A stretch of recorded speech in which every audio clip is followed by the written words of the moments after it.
Malaysian 370, contact Ho Chi Minh 120.9. Good night. Good night, Malaysian 370.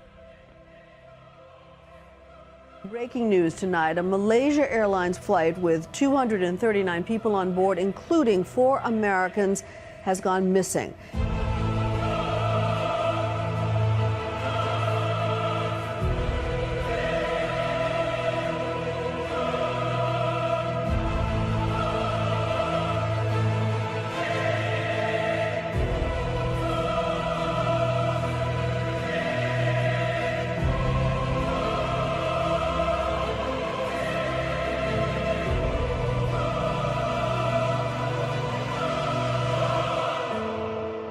I remembered the line from the Hindu scripture, the Bhagavad Gita.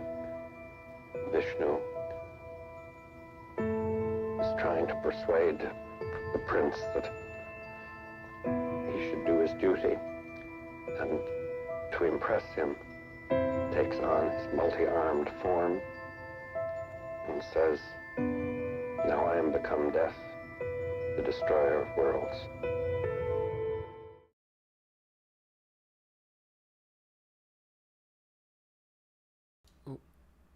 Hey, what's up, everybody? How's it going? Hey, everybody. Oh boy, lots of messages already in the chat.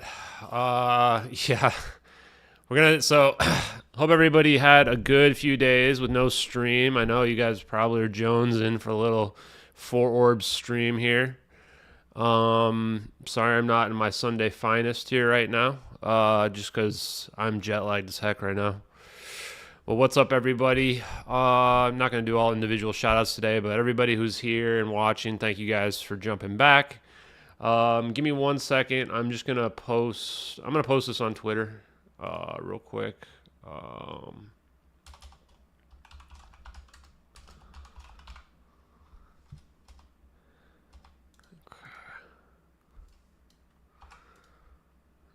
Okay, this should be good. That work?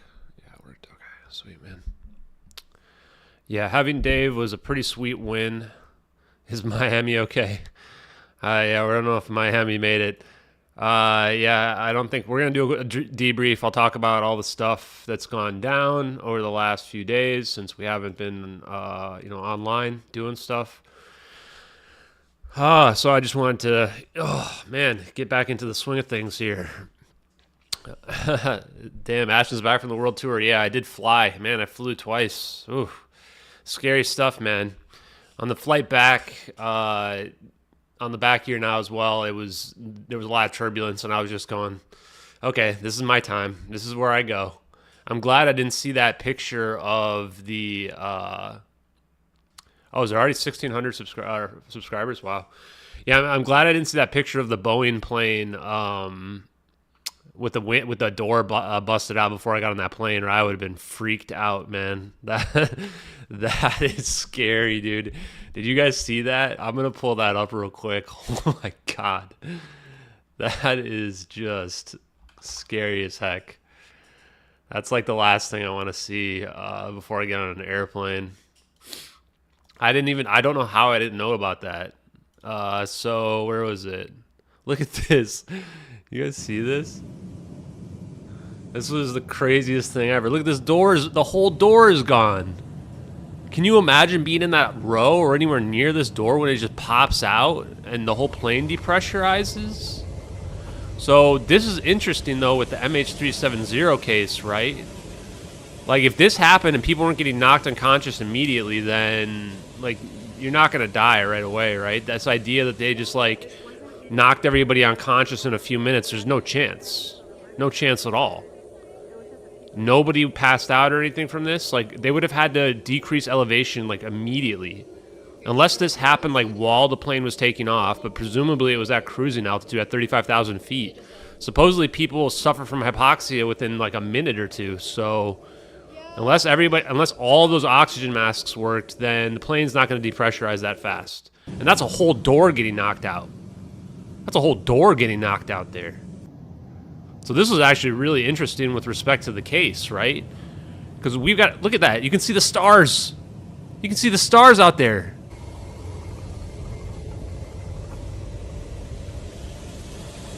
You guys see that? See the stars. Man, that is scary. Apparently they said nobody was sitting here in this spot here as well. Or at least if they were, goodbye.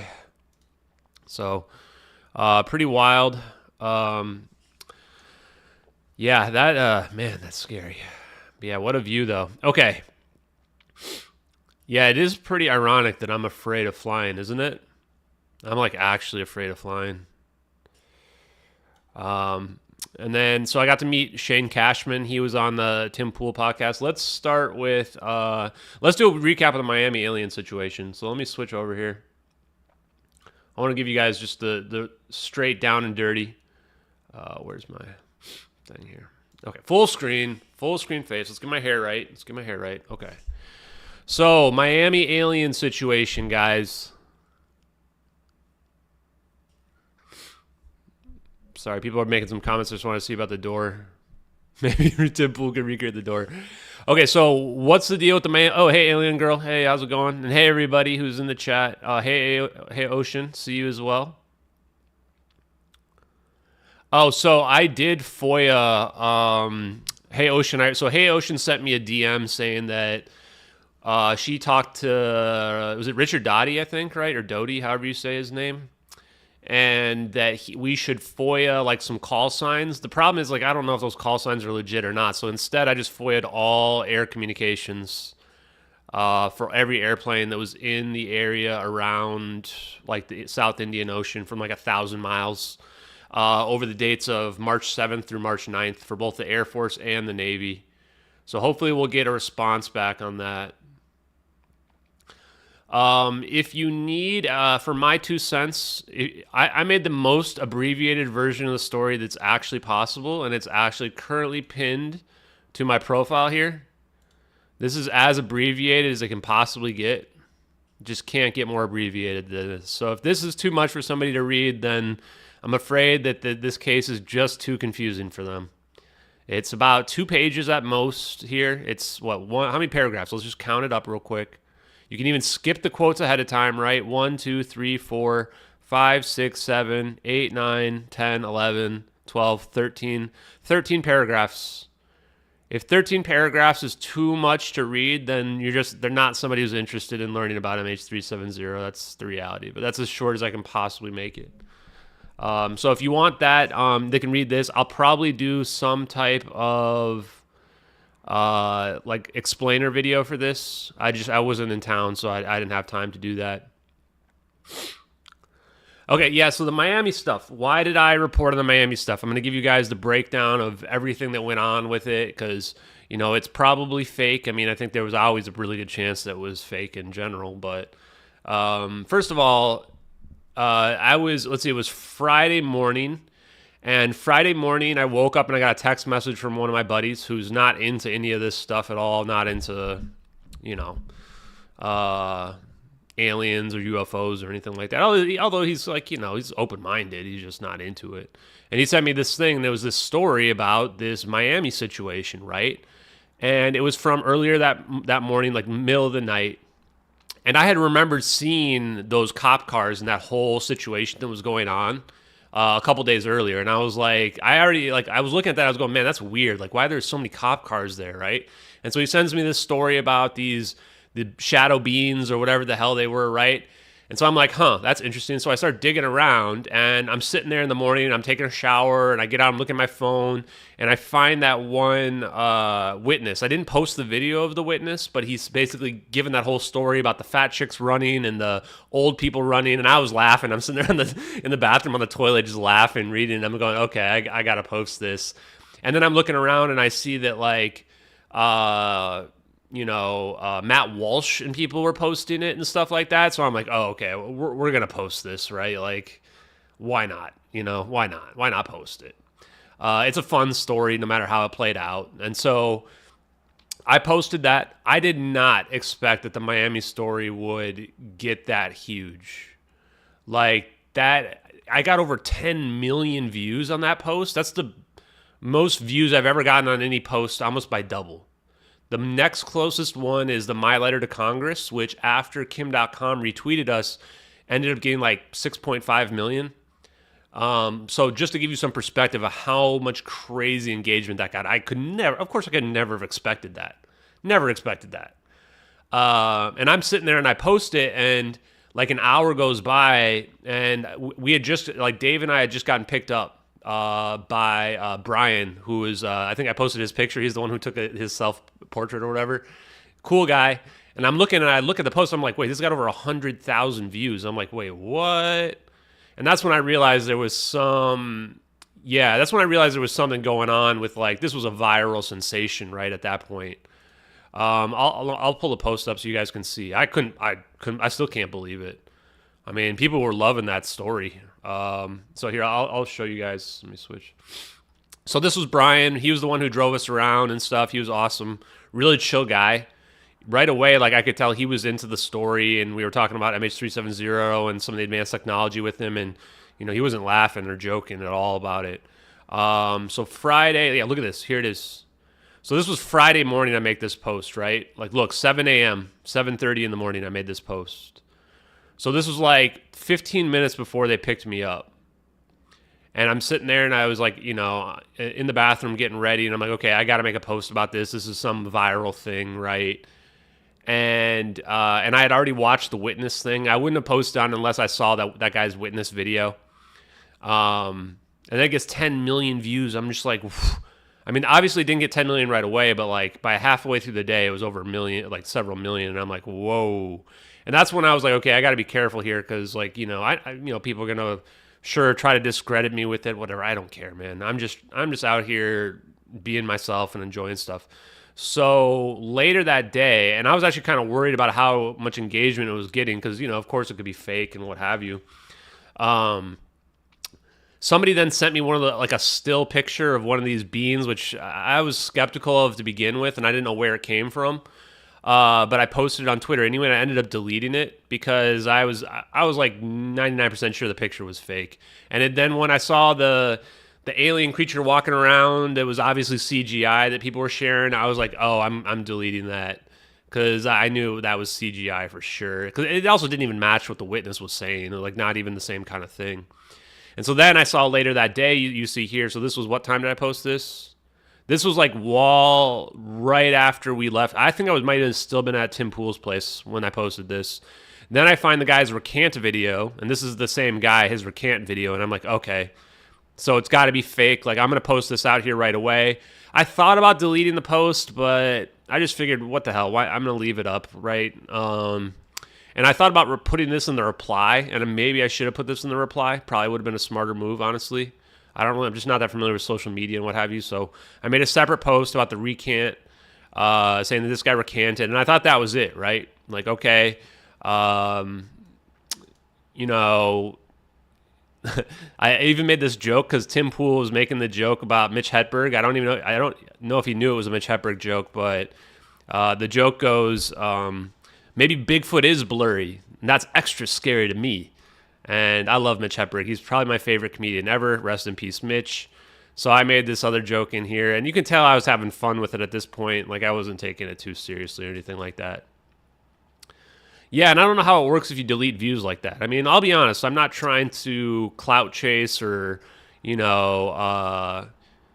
this for money or anything like that. But yeah, 10 million views, sure. I'll probably get like, I don't know, $50 or something from that. I'm not going to turn it down. Plus, it was a viral story. It was fun, man.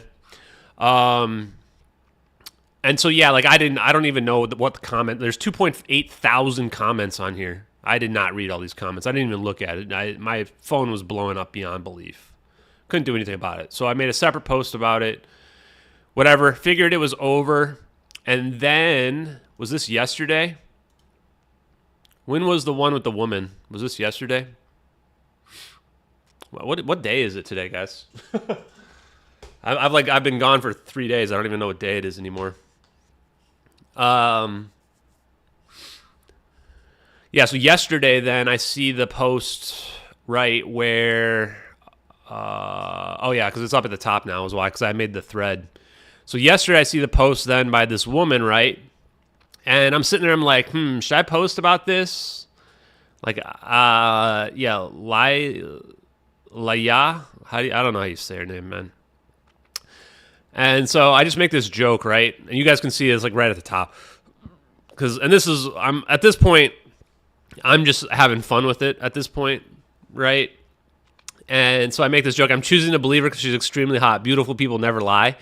I don't know if you guys know. A lot of people probably won't get this reference, but there was this study that the news did, like I want to say 5 or 10 years ago, probably closer to 10 years ago, where they would have people walk along on the street and then they would drop like all their stuff and then they would see if people would help them.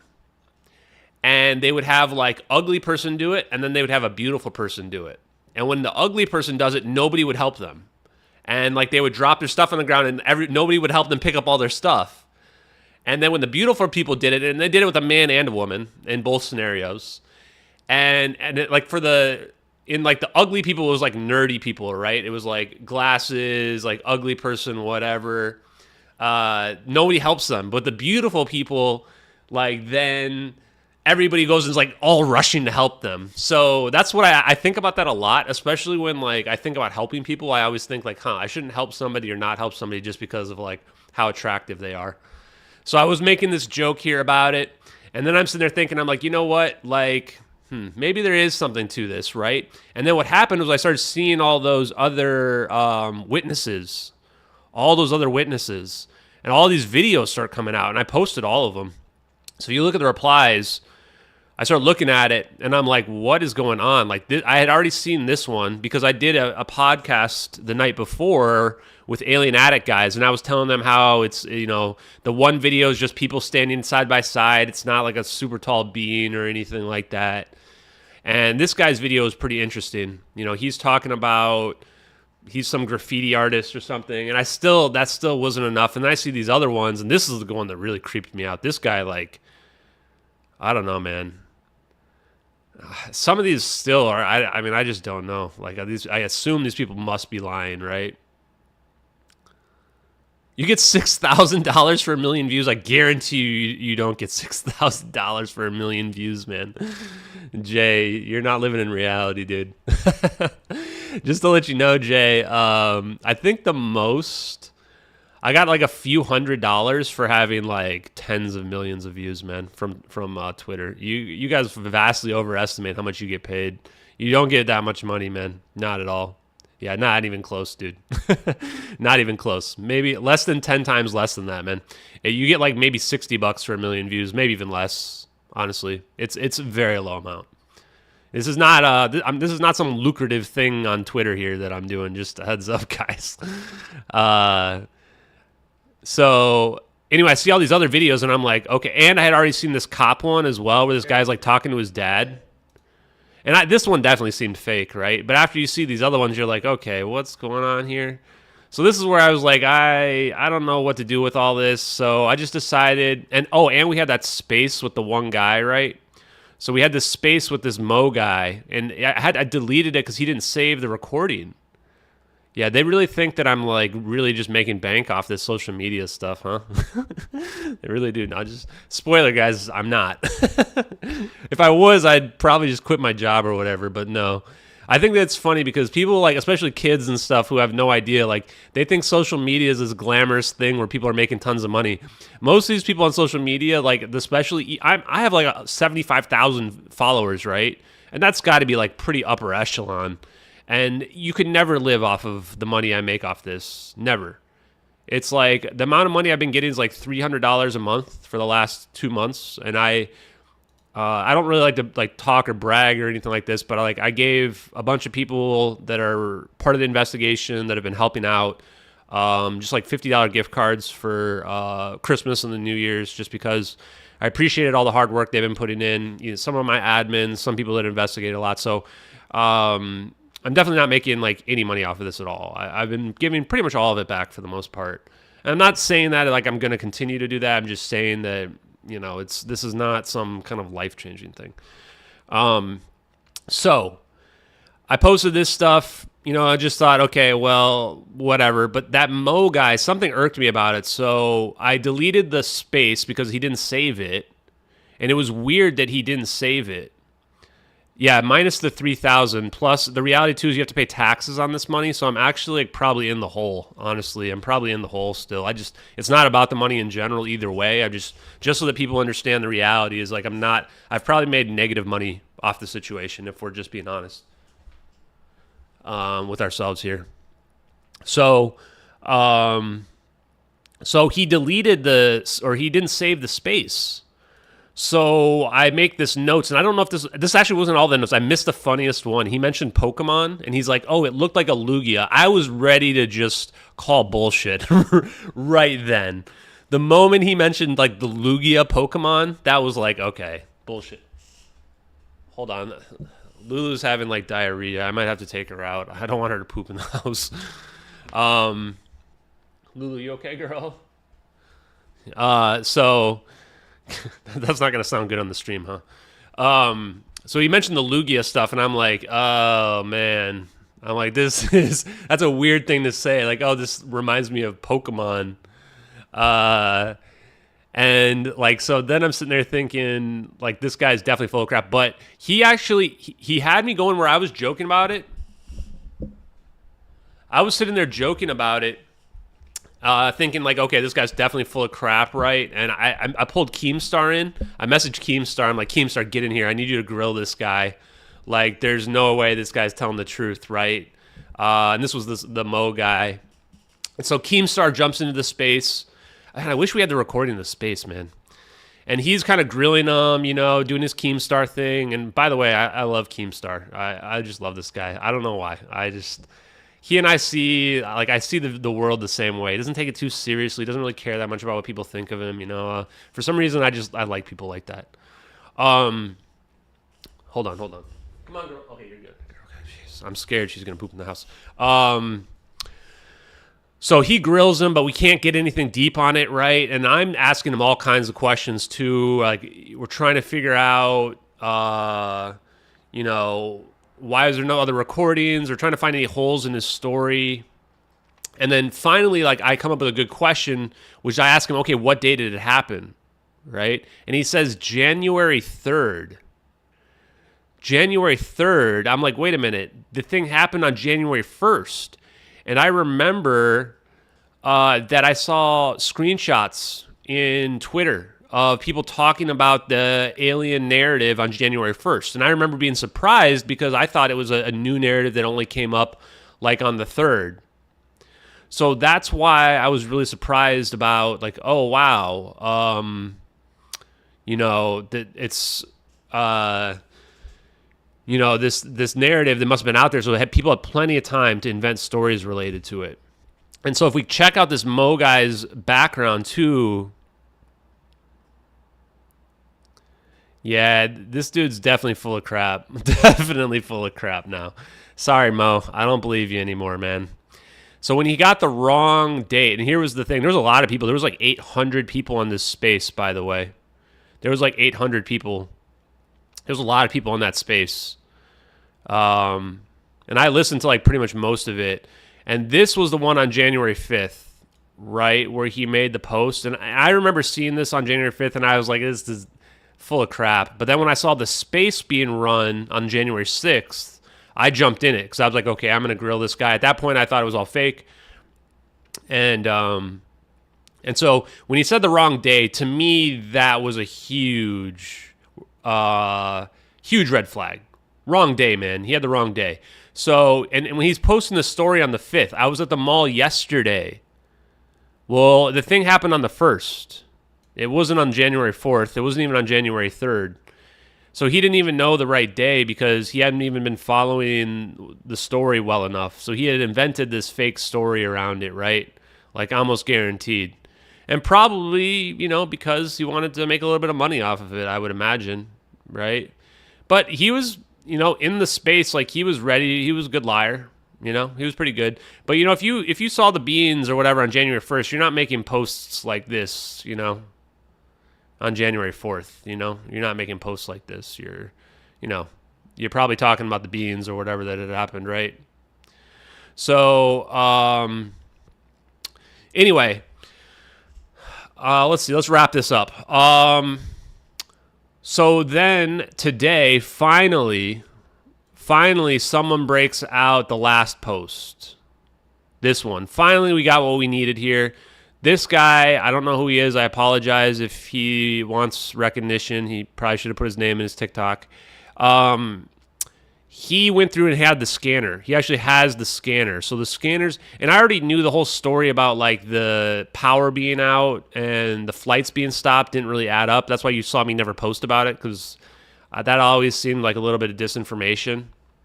But it's still a fun story either way, right? But then when I heard the scanner pretty much tells the true story, right? So I'm not going to play the whole scanner, but the scanner pretty much says that it was not in the mall, but in the parking lot outside. They were having one of those car get-together things where, like, all the people get together in the car and they, sit there and talk about, I don't know, their cars or race or whatever, and then it turned out into be a fight. So this started to make more sense because it does look like this mall is one of these outdoor malls that they have, not necessarily indoor mall. And that's when I'm like, oh, I get why it's the confusion, right? There's probably not really cameras out there, like outside in the mall or what have you. And if it was just some heat of the moment thing, then it would make sense in terms of why they didn't, record. They're not sitting there recording it or whatever. And you can tell from the scanners that, like, they're not talking about alien beings or anything like that in the scanners. Nothing crazy like that in general. So, definitely not a situation where, there was, at least from the scanner, there was nothing that would indicate that story was true at all. So that was pretty much, for me, that's the death blow for it. Now, of course, right, I'm not telling everybody else what to think. If you want to think that there were shadow aliens attacking the mall, that's totally fine. I don't care. I don't care at all. I think I've been pretty clear about what my opinions are in terms of, aliens and stuff like that. And we probably will do a follow-up post about EBO scientists, but I'm not going to do it tonight. A, because I'm tired, and B, because I wanted to just do the recap. But later this week, I'm definitely going to do a rundown of the EBO scientist post, because I think that just deserves a little bit more attention than it got before it was deleted. And a lot of people don't know about it. I'm going to probably have to take my dog out here because I can tell she's in distress. But I'll do the Tim Pool thing first, and then I'll take a 5-minute break and take her out. So, Lulu, yeah, okay, I got to take her out. Actually, probably right after we do this. Yeah, she's having a hard time. I think they fed her the wrong food or something. So this to me pretty much debunks it in my mind, regards to this Miami aliens thing in general.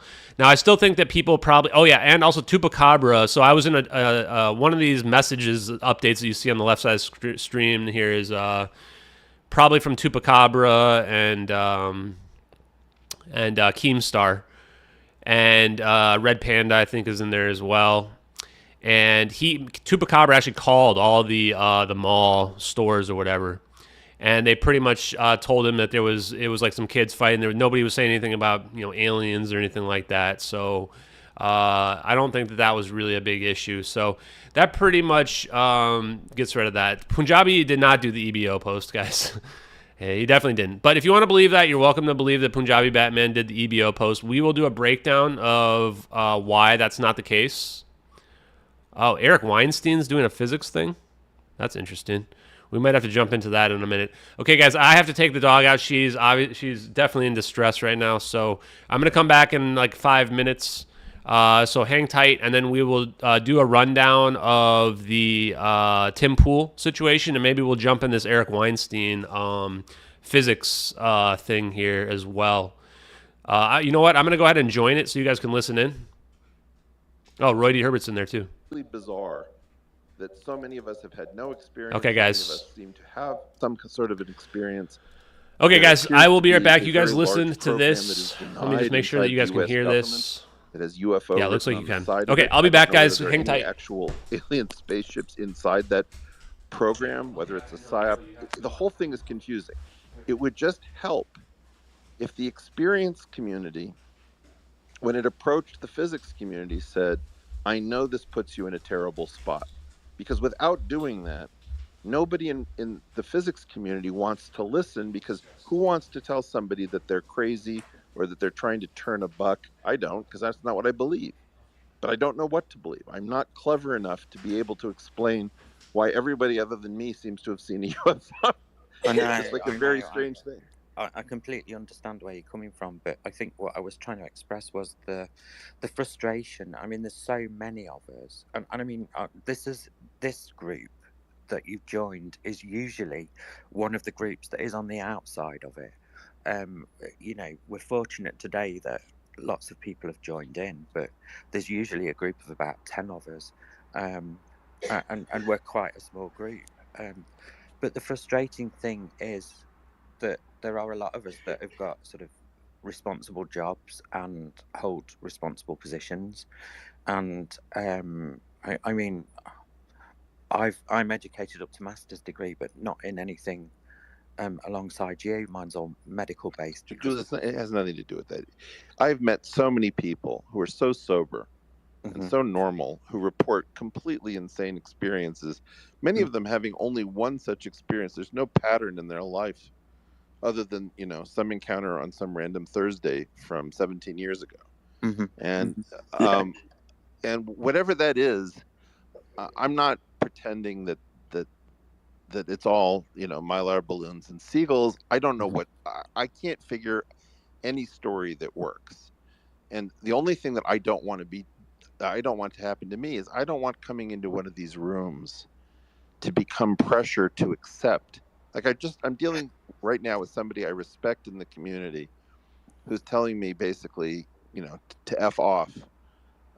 Because I'm not embracing what it is that they're doing. I'm barely conscious of it. And so you just have to appreciate that people want to listen and don't want to be dragged into a place where they're, you know, forced to, where they're forced to adjudicate stuff where I don't know how to adjudicate any of this. If you told me that, you know, you're having a love affair with a ghost who was born in the 1300s, I'm going to be a lot more skeptical than if you saw something in the sky, you know?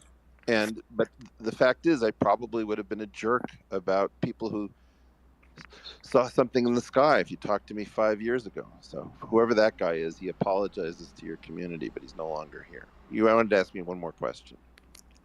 Do you mind if I put it to I have got another question I'd like to ask you, but do you mind if I put it to the room, because there's so many people that will be desperate to ask you questions. I feel I should hand it over to somebody else. Maybe you'd like to pick, if you can see the hands up. No, I don't want any choice of mine. I'm just here trying to be a decent soul, and I don't know whether I'm adding value or monopolizing your airtime. So no, you're not. You're adding value, and it's a real privilege to have you come in the room. You know, I'm thrilled. Andrew or Ulrich are going to have a good question. I guarantee it. Yes. Let's take those two, and then I have to go deal with stuff around here. There you go. Go ahead, guys. Tell you what, go ahead, man. Thank you. I appreciate it. I'm a real big fan of what we got going on here, and I'm glad you stopped in, Roy, as well as Eric. So the question is this, and if you don't want to answer it, I understand, Roy. I think I've asked you one question before about, let's call it the sport model. That's what Bob Lazar calls it. Yeah, Andrew. These should be these are questions for Eric at this moment. I'm going to remain in the room. Okay, so these are all questions for Eric because he's a busy man and he's got to go shortly. So if you have a question for Eric, if not, I do kind of, but it's for his benefit and it involves you because I've been here for the whole conversation. So I'm trying to put myself in Eric's place, and I think I can do that because let's assume I'm an average American. I am.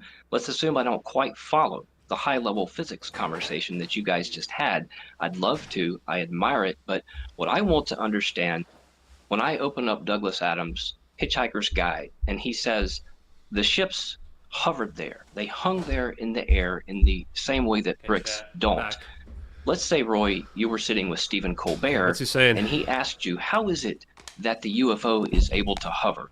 Now, the question I really have is just, could you explain that to a layperson, to an entire TV audience, to America, to the world, in a way that they could understand? And I love the physics, but I want to understand why it is that it's okay. And yes, this is a good thing. And since, you know, I'm trying to respect this, Eric, you're a skeptic. So A lot of us are experiencers. We've been there. We've done that. We understand. We may not have all the answers, but we want to know how the UFOs work. I want to. What just happened? So if you've got any ideas of how they work, Eric, perhaps Andrew would like to know. Well, I don't know how they work because I don't know if they exist. If they know if they exist. Look, it's just one or two moves make things very much easier. So let's try. If they exist, how would they work? Do you have any guess about that? Because if you ask me how do they work and I answer it, then it creates the reputational problem. Why are you assuming a phenomenon which one's that Tim? isn't thought to Tim exist? Pool? Like assuming that you have fermions with Bose-Einstein. My 2K ads. How do they work? Well, we don't. Did you guys think get an ad? Exist, so you can't do that. Did you just say Bose-Einstein concept? There was such a thing that was hanging there, and then I would have guesses. I would guess that basically the thing that you think of as space-time, that you think of as ruled by the Einstein field equations, is not what is warping space-time. Like the construct that you thought was space-time, I want to get in this, and the equations that you thought governed it are not actually right. There's a cheaper way of warping what you thought was space-time that is not the Einstein field equations. And then you would say, okay, I think I get it. You're telling me that the entire Earth has this incredibly weak gravitational field, which is kind of a mismatch because the Earth is a very large structure by our mesoscale standards, and yet it barely warps space and time at all, evidenced by the fact that you can climb stairs with just your legs. So then you'd say, okay, doesn't make sense. Imagine that something small like a ship had an equal ability to warp this thing because it knew physics that the Earth was not using, right? So that's sort of the kind of thing that I would start to say. Now, if you do that, somebody will always say, no, but practically, if I was building a ship, how would I build it? Well, that's getting ahead of yourselves. If you were Rutherford trying to explain the neutron in 1911, when you guessed that it might exist, you could sort of generally guess that you could shoot neutrons at very heavy nuclei that were sort of trying to come apart, as it were, because you had a bunch of protons packed tightly together, which all were repelling. And there was something called the strong force, which was keeping them back. And then you could say, I don't know the details of it, but theoretically, if you had some way of sending in a probe, tapping these things so that they busted apart, you could get something like a chain reaction, and that could be an arbitrarily powerful thing. It wouldn't be the plans for an atomic bomb, mind you, but it would be the general principle by which that worked, and that required about 41 years for that to turn into the H-bomb. So if you're asking me, I would say that you would imagine that there was a successor to Einsteinian space-time and a successor to the Einstein field equations, and that it would be cheaper to bend what you had previously called space-time using this enhanced physics than it is for the Earth to clumsily bend space and time using only the old theory, and that two counteracting bendings of space-time could result in a fairly inert spaceship. Eric, have you ever seen a set of lectures on YouTube by the SETI Institute called Alien Mathematics, where they explore how hypothetically someone from somewhere else with a different idea. Sorry guys, I'm just enjoying this right now. And I mean, different ways of working things out could see things differently to us. It's a set of lectures by the SETI Institute. It's called Alien Mathematics, and it's on YouTube. And I have friends at that institute. I will check it out. Thank you. Yeah, it's very interesting. Yes, Eric makes a very good point in that Eric is within a respected member of the community, and what this requires is a maverick, essentially, which we've seen in our history, to come to the fore, as it were, to change our thinking, because every time that we do get a maverick that's come forward in our history, it's changed the way that we consider the cosmos, essentially. So hopefully, I'm the maverick in this equation, as it were, in that I don't hold any vested interest within certain communities, as it were, within the physics community, and that I don't have any. They all consider me crazy. Okay. So Eric is right on that point. We haven't done the Tim Pool thing yet, guys. I'm not calling I want to listen first I haven't called anybody crazy at all. No. I'm not saying that you did. I'm just saying, no, there's plenty that have called me crazy, No. brother. But I want to be very clear. No. I just want to be clear that when you start trying to sort through this stuff, because the most serious people in this community can all attest to the fact that we're dealing with a mountain mixed with facts, innuendo, disinformation, misinformation, rumor. Like, it's a mess. And grift. And what I tend to believe is that I tend to believe that general relativity and the standard model are as far as humans have conclusively figured out how to go. Oof. Geometry points the way forward. And there may or may not be a phenomenon here because, again, if there's nobody here visiting us, it probably means we can't leave. And that would be a death knell. So I'm certainly hopeful that something is visiting us, because otherwise I think we're probably That was Roy D. Herbert talking to him. Terrible. There was another question on Hard Truths. Yes, it's all written. Like I hope I can represent the community with enough Ulrich, right? Justice. Yeah. Eric, I've been a huge fan of yours for quite a while. I assume the portal has dropped off. I don't know if you resumed it. Does he have any papers? But in the pun is intended. There's a portal that we need you to enter back into. UFO Twitter needs you here on X, regardless of whether we agree with you. There seem to be two problems when it comes to the phenomenon. One, I would say, is the negotiation of truth. What should be considered more true or less true, and the other one is a psychological, I guess maybe a Nash equilibrium, if you're willing to go with that metaphor. How do you even engage with the asymmetric risk of somebody who has higher status, and they might be putting themselves at greater risk, when to bring it, you have to prove the truth and then you need to sell it. And if you can only do one, what is his job? The other one doesn't exist. And so I'm asking you, Eric, would you be willing to at least give us your view, like on another day, one of us can host the space, somebody in the UFO Twitter community, would you be willing to come on and give us your perspective on this psychological, let's call it a hard psychological problem, on how do we engage with people who might be more noteworthy and have a harder physics understanding without being self-destructive to our own cause? It's a really great question. And I feel for you guys because, quite honestly, I'm often in the same space myself.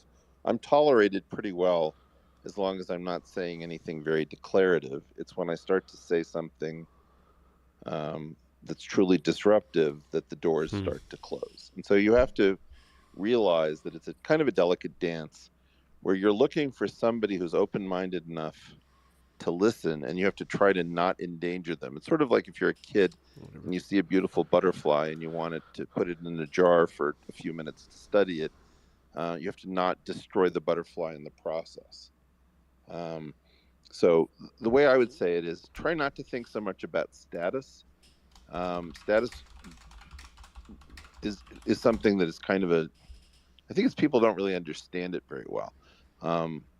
One way of going about it, in my opinion, is to just think of it as a potluck. And every time you bring something to the potluck, the person who's tasting your dish appreciates you. Even if your status, assume you have no status in the community, but you call somebody's attention to something that they didn't know. So, for example, I see Jeremy in the room. Man has an incredible wealth of historical knowledge of what has been going on in the world of physics and the world of sort of weird, crazy physics and how those two things interact. So, I think I told him a lot, but I think he told me a lot of things too that I didn't know, and a lot of them checked out. So, it immediately increases somebody's confidence. Why am I pin banned? That somebody has reliable knowledge that you didn't have. I can't pin my posts. And when that person checks out what you're saying, they start to realize, oh, I can get more interesting stuff. So if, for example, I bring up the fact that For some reason I can't The- pin my Could post, you guys. apply to you? Because I'm actually, I mean this applied to you. Like, Still if pin we banned. want you more in our spaces, what do we need to do? So one thing would be the cost of looking at other people's Yeah, he's talking about theories Jeremy about what's Reese. going on is high if done in public, and people tend to be very vindictive if you don't affirm them. So the pattern that most people don't see is, you get a message, Eric, huge fan of your work, really appreciate you. I think I've got something super interesting. Let me send you the following, blah, blah, blah, blah, blah. And you don't want the obligation of a 97-page thing. You might want to look at something cursorily to get an idea of it. The person, on the other hand, has been hurt and burned so many times that they're defensive. So they don't want to send you something that you will easily dismiss. And you begin the dance of closest approach. I want something from you that is relatively short, gives me an idea. Do you know what the existing theory is? Do you have a theory beyond it? Or is it going to cost me to evaluate it in public, where by listening to it, I find out that I'm listening to a perpetual motion machine, and now I'm 20 minutes in, the space is recorded, and the detractors, bless their little hearts, turn it into, the revelation of quackery video, or whatever. Don't do that to people. What you want to do is you want to make life easy on these people. You're going to have to take some risks and also know who a good candidate's going to be. I will tell you that I have brought some of the stuff that I've learned to an acquaintance friend of mine, Nima Arkani Hamed at the Institute for Advanced Study, who gives much more time to faster than light and Casimir effects and the like than most theoretical physicists. And his basic perspective is, yeah, you can't use these things the way people want to, but it's much more subtle why it doesn't work than the standard explanations that we give. He's very open-minded, but if you're going to mess with Nima, you really have to be on your game. So it helps to sort of understand how the standard communities think. What is their notation? What sorts of structures do they use? Can you express yourself to the extent possible within their structures? That's a big, heavy lift. I'm happy to give some books or some recommendations. I will say that there was a famous paper called Iguchi, Gilkey, and Hansen that occurred around 1980, which was how most of the physics community learned about differential geometry and bundle theory. And I would highly recommend maybe going back to that and saying, are you guys in a position to have a crash course in differential topology, differential geometry, Lie group representations, all of the indispensable things to the standard model and to a lesser extent general relativity. And it would be much easier to interact with that. If you also, one thing you could do, which would be crazy, is you could get several sympathetic physics types in here, and you could try to have them conduct the conversation within your space. Because the biggest problem is that the people who don't have PhDs and don't have to worry about some of these reputational issues quite so much are much freer, and it's a very envious situation to be in. So it's not like everything goes in the direction of having a PhD. Having a PhD can be lousy because you can't entertain things as much as you'd like to. So that's sort of my general recommendation, that you can get people in if you really think about not putting them in bad spots. Eric, I really appreciate you answering that question. I would say that everybody here you see listed as speaker and several people listed as listener are absolutely worth following. And I would expect that they would take your advice to heart to deliver value first and make your engagement easy and asymmetrically low in risk. I would love to request that you follow me back so I can send you a message. And if it turns out I did not listen to your advice, well, then you can block me. But I just want to say thank you so much for giving us so much time and stepping into the space and talking with Roy and everyone. Ulrich, I really appreciate it. Just followed you, but let me just say this. I plan to unfollow you. Don't take it personally.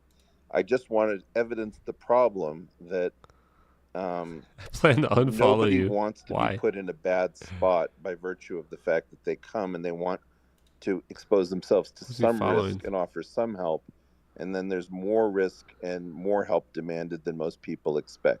So let's try it out to begin with, and really appreciate you guys. And by the way, just keep in mind that what we're all trying to do here is incredibly unpleasant because of the amount of lying, disinformation, grifting, et cetera, and just something I get from you guys is when I hear normal, reasonable people trying to figure this out, it gives me hope. And really appreciate you all. Thanks for having me in. And I hope I haven't taken up too much time because that's always a complaint of people in the audience. So thank you guys very much. It's been a pleasure. Thank you, Eric. Thank you very much. And peace and much love, brother. That was amazing. Not a word or moment wasted in that explanation. Okay, everyone calm down. Okay, Eric is a person, a human being like you are. Okay. So I do have to say something in relation to what Eric had to say about what happened 100 years ago with the discovery of quantum mechanics and the nucleus and the neutron in specific, how to use those neutrons to break apart nuclei and release the mass energy that's contained within them. And it's very similar to what guys like Sal Pace, the author of those U.S. Navy patents, have put forward with his theorem of it's if Jeremy. you pump I was enough gonna energy drop, but into now the quantum vacuum, Jeremy's talking. you can break what's called the Schwinger limit. Yes. And that if you break that Schwinger limit, then that might be. Oh, they brought me up now. They brought me up, folks.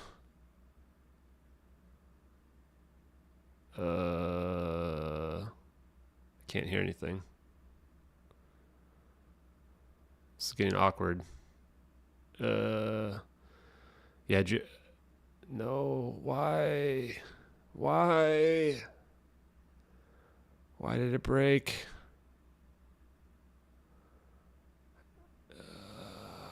Not like this, folks. Not like this, folks. Not like this. I guess I gotta leave and rejoin.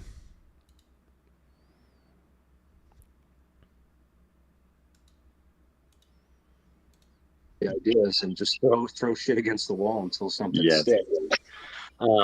Yeah, but when something does stick and I have something, I try to go to people like Eric with that better, not to waste people like that's time with the information to try to get like the best of the best. And it's just unfortunate that, by the time you get to those people, you're all covered in shit from your journey. And it's hard for them they take a lot of risk to try to deal with someone like that. You know what I mean? So, and yeah, I understand what he said about the community. I totally agree with that. You don't know who to trust. It's hard sometimes, and you don't know who's compromised and who's, with you or against you sometimes. But I suppose, if we have the right physics model and we have the right team together and people working on this, it's going to continue to attract the right people. It already has. We've already got, we had Charles Bueller on from NASA last APEC conference, and we're going to have some even better people. I mean, I can't say that even better. It's just going to keep getting better with the quality of the information as we continue to work off each other and grow off this knowledge base and ideas. And I think we're at a really important time in science moving to move all this forward. So it's just if this all works, which I think it does, and there's a lot of people in this room who know that it does because they say that they've experienced it firsthand. And I have no reason to doubt those people, even though I can't use those stories and that as evidence, or unless there's scientific information or some kind of engineering knowledge that was passed on. We better avoid that. It's really just a distraction from the goal here. I think we've got, Jeremy, I think we've got to be much more careful in the way that we put some of these people from these communities into these awkward positions. I think Eric made that point very clear in that, we have a reputation that can be burned, as it were. So we must be very cautious, essentially. I'm going to drop here in a sec from this and we'll go back to I agree. And, I've taken I had Which a rough Joe? year, rough holidays and stuff. So it's just a lot. I've had a lot of anger at the lack of progress and recognition on a lot of these things. But to know that some people are actually looking and paying attention is now finally is it's kind of like, all right, cool. Yes, Yeah, indeed. Well, the differential geometry paper. Can you guys hear that? I can't even hear what he's saying. Who is that? Somebody's saying something, but it's very quiet. yeah. Is it Jeremy? Were you trying to say something then, or? Oh, sorry, Roy. It was me. I was just wondering if anyone could remember the name of that paper that he referenced. The differential geometry paper. Yes. Doesn't sound like Jeremy's saying anything now. No, he's not. I'm here. I'm just listening. What is it called? The dark entropy paper? I think it's related to it. Yes, essentially. Oh God, is anybody recording this space? No, I don't record them, unfortunately. Sorry. Oh, they're not recording this. Of all the spaces, the record space of your life. Well, it's just habit. Unfortunately, I got attacked by the dark side of Twitter and decided not to record them anymore. Okay. They didn't even record the paper, it. the things that I was talking about that Eric sort of said he was going to go and have a listen to was the set of lectures by the SETI Institute, and it's called oh yes, Alien Mathematics, and it's very interesting. It looks at lots of different concepts that we're gonna drop out of this in a minute. Somewhere else could possibly have on mathematics that could be different to the concepts we have. It's a set of lectures on YouTube, and it's well worth looking at if you can. EPR paradox. Yes, Tupa, you got your hand up, brother. The only person in the room with it, so good manners, deserves, so on. Go for it, brother. Congratulations on a great space. That was really cool. I just popped in here. I couldn't believe my eyes. It was it was great. Guests treated with respect. Good questions. I know. As soon as I just tuned in right at like the right time. I can't believe what I missed. I just tuned in a little bit too late. So we can recap. Okay. That means we got to turn our alerts on. What he talked about, and because I saw him in here, and I was like, oh, I got to hear what he's saying, and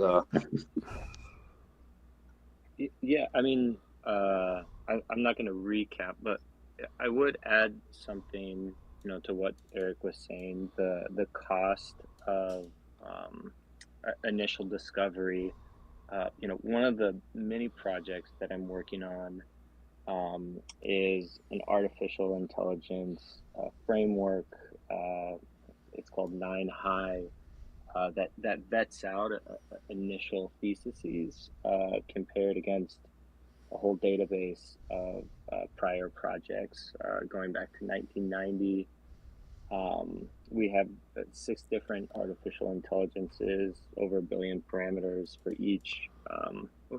Of those 6 artificial intelligences, one of those, if you submit a project or a potential thesis, will identify the personality type or an actual person that may be a subject matter expert to be able to fill in a gap that you're looking for. Another one. This is just basically mumbo jumbo.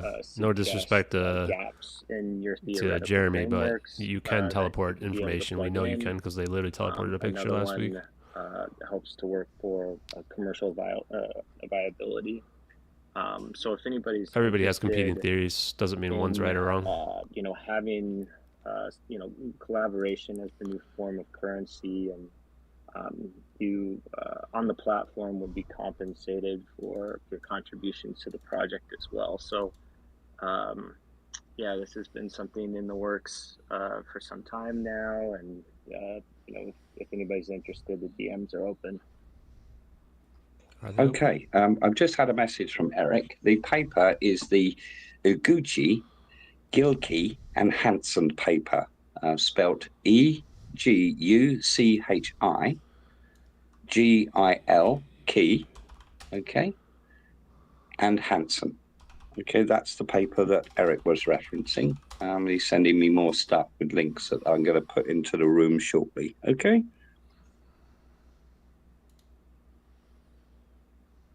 Yeah, I can't look that up right now. So if you could post those in the description, just in the comment thread right below, that would be awesome. And I'll check into that this week.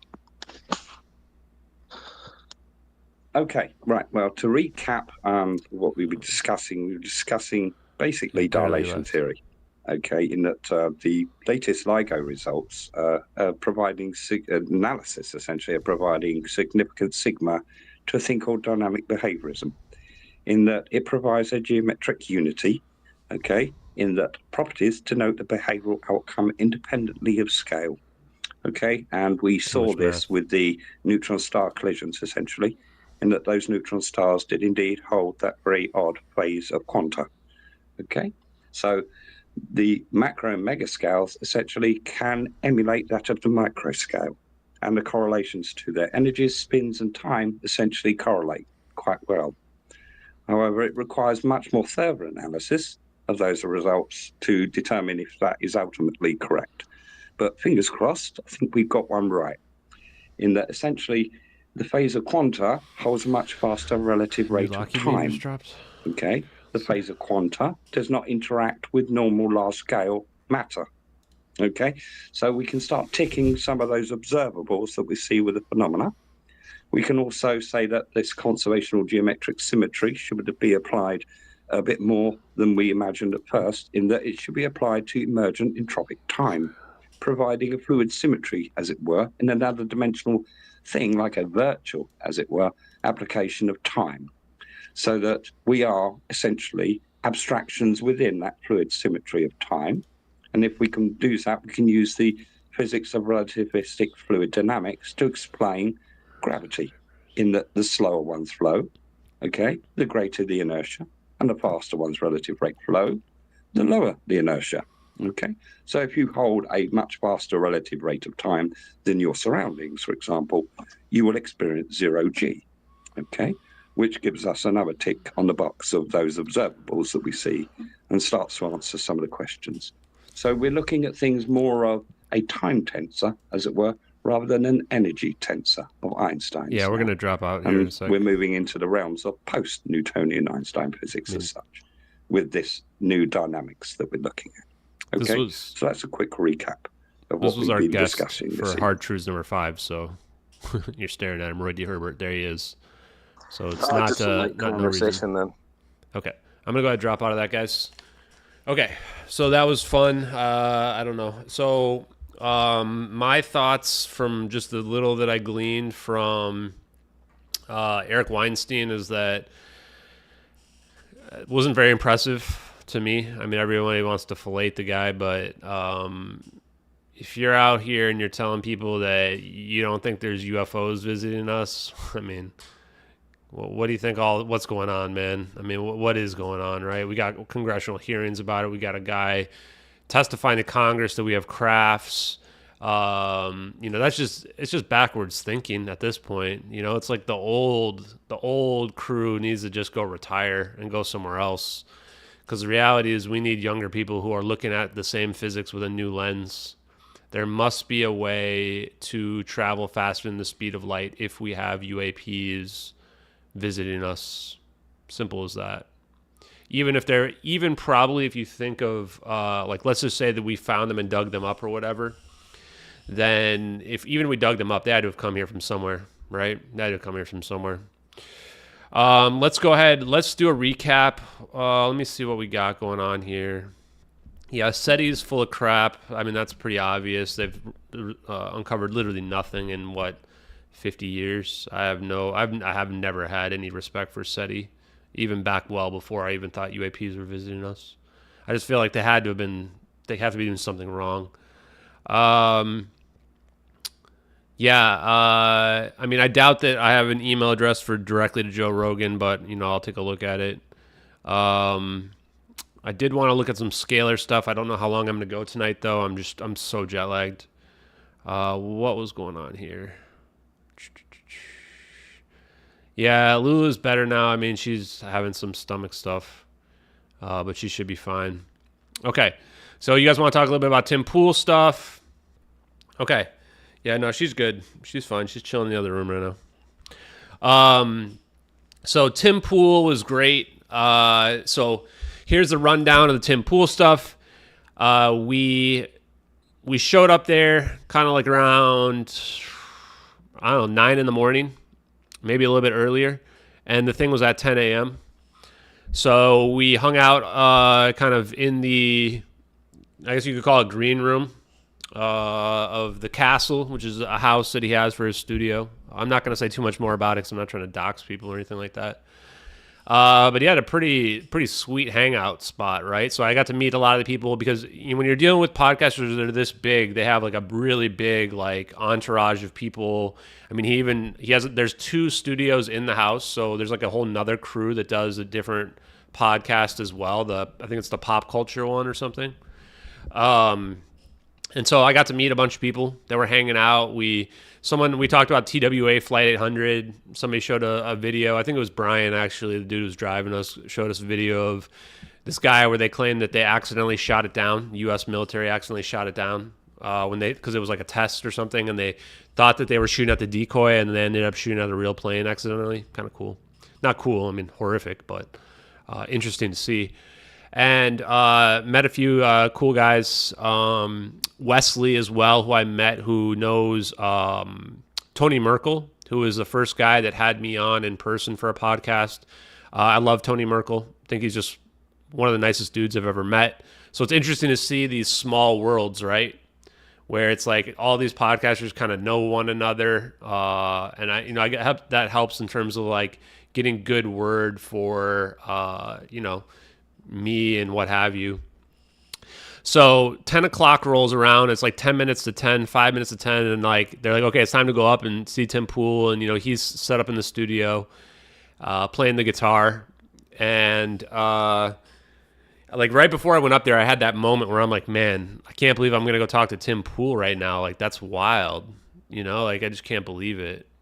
And I kind of got past it. I really don't get starstruck like at all, ever. Like I just don't, I look at everybody as just a normal human being. But it wasn't just like Tim Pool, but it was more of like the moment and everything, right? And I had just met Dave in person for the first time as well. So it was just a lot. And then so I got past that pretty quickly. We got up into the studio, met Shane Cashman as well, who was going to be, he's the other guy that was, the people talking it was a 4-man round table. And, oh, hey, Bernie, how's it going, buddy? And so then, we started pretty much right away. And yeah, I thought it was awesome. It was a fun conversation. I mean, the reality obviously is that, Shane and Tim were definitely skeptical, right? Very skeptical of the videos and the situation. You saw probably some of the clips, including the one I retweeted with Shane earlier today, this one, where he's talking about, well, maybe the plane was fake the whole time, right? Or maybe it was a hologram or something like that. Plane's definitely not fake. There was definitely a real plane, guys. Like, there was definitely a real plane. But, I think that what I would say with respect to like Shane's comments is, is it possible that like the government could have faked the videos? Sure, right? But you guys know, you've followed the case long enough where it's like, it doesn't make any sense for the government to fake these videos. Oh, there's Jess as well. I'm going to give you moderator. It doesn't make any sense for the government to have faked the videos. I mean, what's the story the government's saying? Like, they never revealed this stuff, right? And I could see how people on the outside could say like, oh, maybe like you're part of the government, right? But like, I know I'm not disclosing this, I'm part of the government. And if this is somehow a government setup, then I'm in the middle of being used by them. And how would they have known that I'm going to be the person that's going to pick this up, right? Like nobody else picked this up. If I didn't pick the story up, these videos go back into the ether and nobody talks about them, right? So that's why I just don't find there to be any credibility to this idea that the government made the videos, right? They never made them public. They never marketed them or advertised them. They never posted them on any major media. And I mean, you got major media talking about aliens in Vegas, but they won't even touch this story. Like, just not even touch it. And the reason why they don't touch it is because they know that it's going to destroy their narratives that they've put out there. Because even when you look through this, like, as much as like, Shane and Tim, they don't believe the videos, right? Like, and it's pretty obvious to tell they don't believe the videos, right? But they know, I think, that we got through to them on this idea that this plane didn't crash into the South Indian Ocean, right? The evidence is too strong against the plane crashing into the South Indian Ocean. Shane was really cool, man. He was really cool. He didn't really hang out afterwards, but yeah, like I messaged him afterwards and just really cool guy, man. Really nice guy. I asked him some questions about, his background and stuff like that. Yeah, I mean, it's fine, guys. Like, here's the thing too, and this is a little bit kind of going off topic for a second, is that we have to realize the situation that we're in here. And I think I even said this on the podcast where, like, even 6 months ago, I would have thought this is all crazy. Even if you had talked to me 6 months ago, I probably would have said the same thing. Probably would have had the same attitude as Tim. I probably would have said, like, this is nonsense. There's no way, right? So keep that in mind. What I'll say is what I realized about all this. Yes, I believe the videos are 100% authentic because they tell the story of the plane better than any other story to date, right? Another 2K ad. I'll skip it. Oh, no, it's too late. But here's the reality of it is that this science is so advanced and this stuff is so beyond what the public is aware of that even for me in the middle of it, even let's just say, I'll just say it. I believe that teleportation is real. I believe that there's science beyond our understanding. But think of what this does. Like, to me, I'm even starting to lose the line. The line's starting to blur between fiction and reality. And that's just from somebody on the outside. Like, imagine somebody on the inside who knows this science is real. It's like, man, now you really just start to wonder, like, what's real and what's not anymore? Like, what's possible and what isn't? And this is why, like, when I look at Dave Rossi is one of my best friends at this point. And he's into a lot of esoteric aspects of this phenomenon. And it's probably because he has seen stuff that's like, he's like, okay, I know like a lot of stuff is real and a lot of stuff is possible, right? And once you start to go down that rabbit hole, it's hard not to fall in. It's like, where is the line? The line just blurs to a point where you're like, I don't know, man. Maybe there are shadow beings, right? Like, I don't know. And this is from somebody who I'm not even convinced aliens are visiting us, right? So this is the part where it gets difficult. And when you look at it that way, look at it from that perspective, you realize too, well, wow, it's really easy to hide this stuff. Really easy to hide this stuff. Because even the people who are working on it don't even know where the line is. And so I think that the people that do this kind of science, that know that this type of stuff is real, about quantum mechanics, unification theory of quantum and macro, Eric Weinstein's obviously not somebody who knows about it, right? He wouldn't have said half the stuff unless he's, disinformation. And what I've heard though too, I don't want to get too off topic actually, is what was I going to say is that it's easy to hide it because it all just seems like fantasy, right? Even to the people who are working on it, it seems like fantasy. So from the people from the outside, of course, everybody's just going to be like, oh no, this can't be possible, right? They're going to say, show it to me. Well, you can't. It's all classified. It's all classified. Who's Dave? Dave Rossi, right here. You're staring at him. Where is he?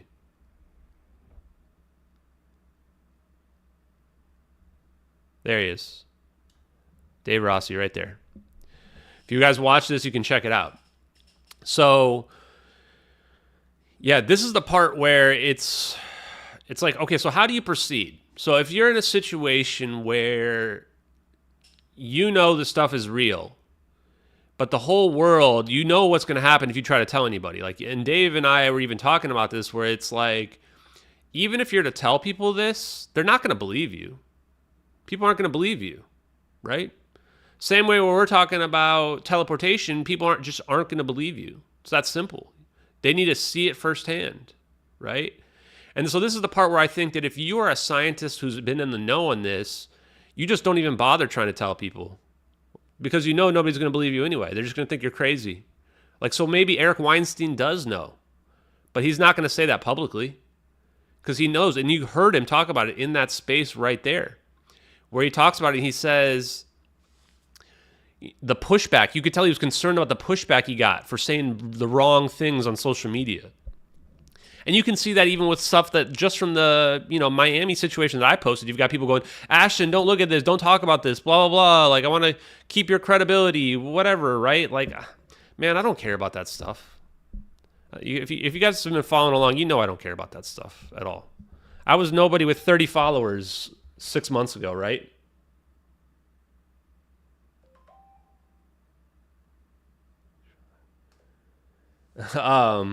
So it's like, wait,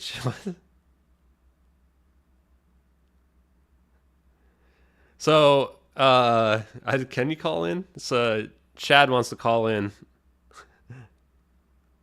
So it's like, I don't care about what people think about me and that kind of stuff at all. Because here's the thing, too. It's like, I'm just going to tell it like how it is, right? And I'm not even concerned with trying to convince everybody anymore. If that's the truth behind, this is what I was going to post later tonight or maybe tomorrow now just because I'm tired, is I'm just not concerned about trying to convince a bunch of people, right? Like you guys who are watching right now, there's 300 people watching this right now. Like the reality of what I'm telling you is the absolute truth in my heart, which is that there is advanced technology out there. The government knows all about it. They're probably at least 25 or 50 years more advanced than we are. That's just the truth. That's from what I know, from people I've talked to, etc. They're at least that much more advanced than us, right? And we're not going to be able to convince the world. We're just not. They're not going to put us on TV. They're not going to put me on CNN, right? Because the government does control everything. It's the sad state of the reality. And even if you go post on social media, you've seen the gatekeeping behaviors, right, that are out there. Everybody's going to push back. Show me your source. Show me your scientific paper. How many PhDs do you have that led to that? Man, that stuff doesn't matter at all. That stuff does not matter. The people that I'm talking to do not have PhDs that are working on this stuff. They're just people that figured it out. And then they're, and what happens then, logically, is it creates this world of the haves and the have-nots. The people that know this stuff is real are living like kings. Because the people that buy this type of technology and use this type of technology have tons and tons of money. And everybody else is just a poor serf. That's been my wide, eye-opening revelations from all of this, right? So I don't even care about the trolls on Reddit or whatever. If they want to go live like serfs and be idiots and be ignorant of all of this, feel free. Feel free. I don't care, man. It doesn't bother me at all, right? I'm 100% convinced in my mind that this science will get verified and authenticated. Chad wants to dial in. I'm trying to figure out if there's a way I can dial him in.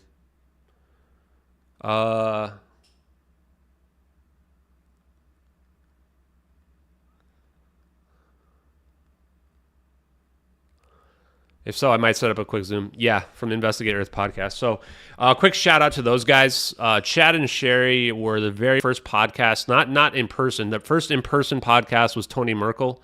So I always like to give him a shout out because he took a chance flying me out, having me on his show in person. I think that was still to this day, one of the best podcasts, period, that I've ever been on. And then Chad and Sherry from the Investigate Earth podcast, I might be older than they are, but they treat me like I'm their child, and I love them absolutely because, first of all, I just love talking to them. But they've just been nothing but grateful or gracious, I would say is the word, in terms of having me on. Even after the very first interview, like if you listen to that still, Investigate Earth Part 1, I was visibly scared, audibly scared. That's how freaked out I was by everything that was going on at the time. And yes, for Kathy D in the chat, I do believe that free energy is real. It's not that simple. The reality is there's energy even in the vacuum of space-time. Even in the vacuum of space-time and outer space, but definitely right here in this little space, there's energy here, right? And if you can tap into that and figure out how to tap into it, then you can create a device that will produce energy, right? Now, how do you do that? That's the stuff that's classified. That's the stuff where you're either one of the elites or you're not one of the elites. And so anyway, that's what I've come to realize about this. Now we can jump back. Okay, you know what? We're gonna do a quick impromptu. I'm gonna do a quick zoom. Hold on. Hopefully this won't reveal anything when I pull this up. Doesn't look like it did. Okay, I'm gonna send a quick zoom over to Chad and Sherry. Hold on. Guys, we're having a quick impromptu hard truths maybe here. Give me a second. Create new. How do I do this? Create new Zoom. How do I create the Zoom? I can't figure out where the add new Zoom meeting is. Oh, Jesus. Here? Schedule meeting? Ooh. Nobody saw that, right? Okay, yeah, okay, cool. I think that's good enough. Schedule meeting, what time is it? We'll backdate it to there. Okay. Give me 1 sec. Video, audio, save. Okay. Which account did I use? I don't remember. I think I used this one. Gotta make sure I use my right account. Oh, great. Well, that's not good. Hopefully people won't join that. You know what? I better make a different one, huh? Hold on. I'm going to make a different Zoom. I'm going to switch over to full screen face for a second. Let me cancel this. God, this is so annoying. Did it just close? Delete. Okay, let's try this again. Schedule meeting. I definitely don't want to reveal that. Okay, there we go. Yeah, I switched it. Don't worry, we're doing a different one.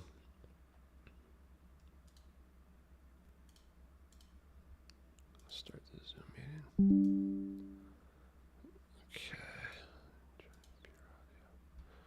Okay, here we go. Let me copy this invitation. Send this over to Chad and Sherry.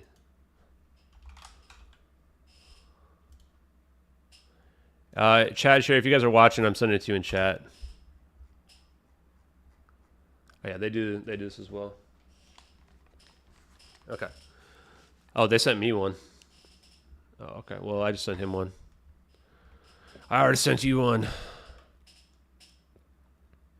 Okay. I'll switch it back over once I get in the stream, the thing with them.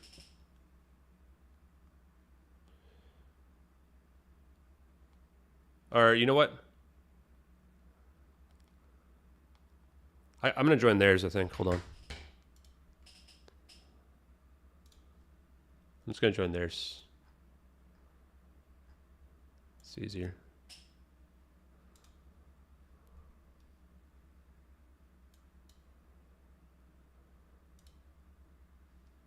Oh, okay. Well, now neither of us are doing it. Okay. We'll get that started here in a second. Yeah, we're doing full screen face. So, once I get the thing here. Okay, let me see if I can join this.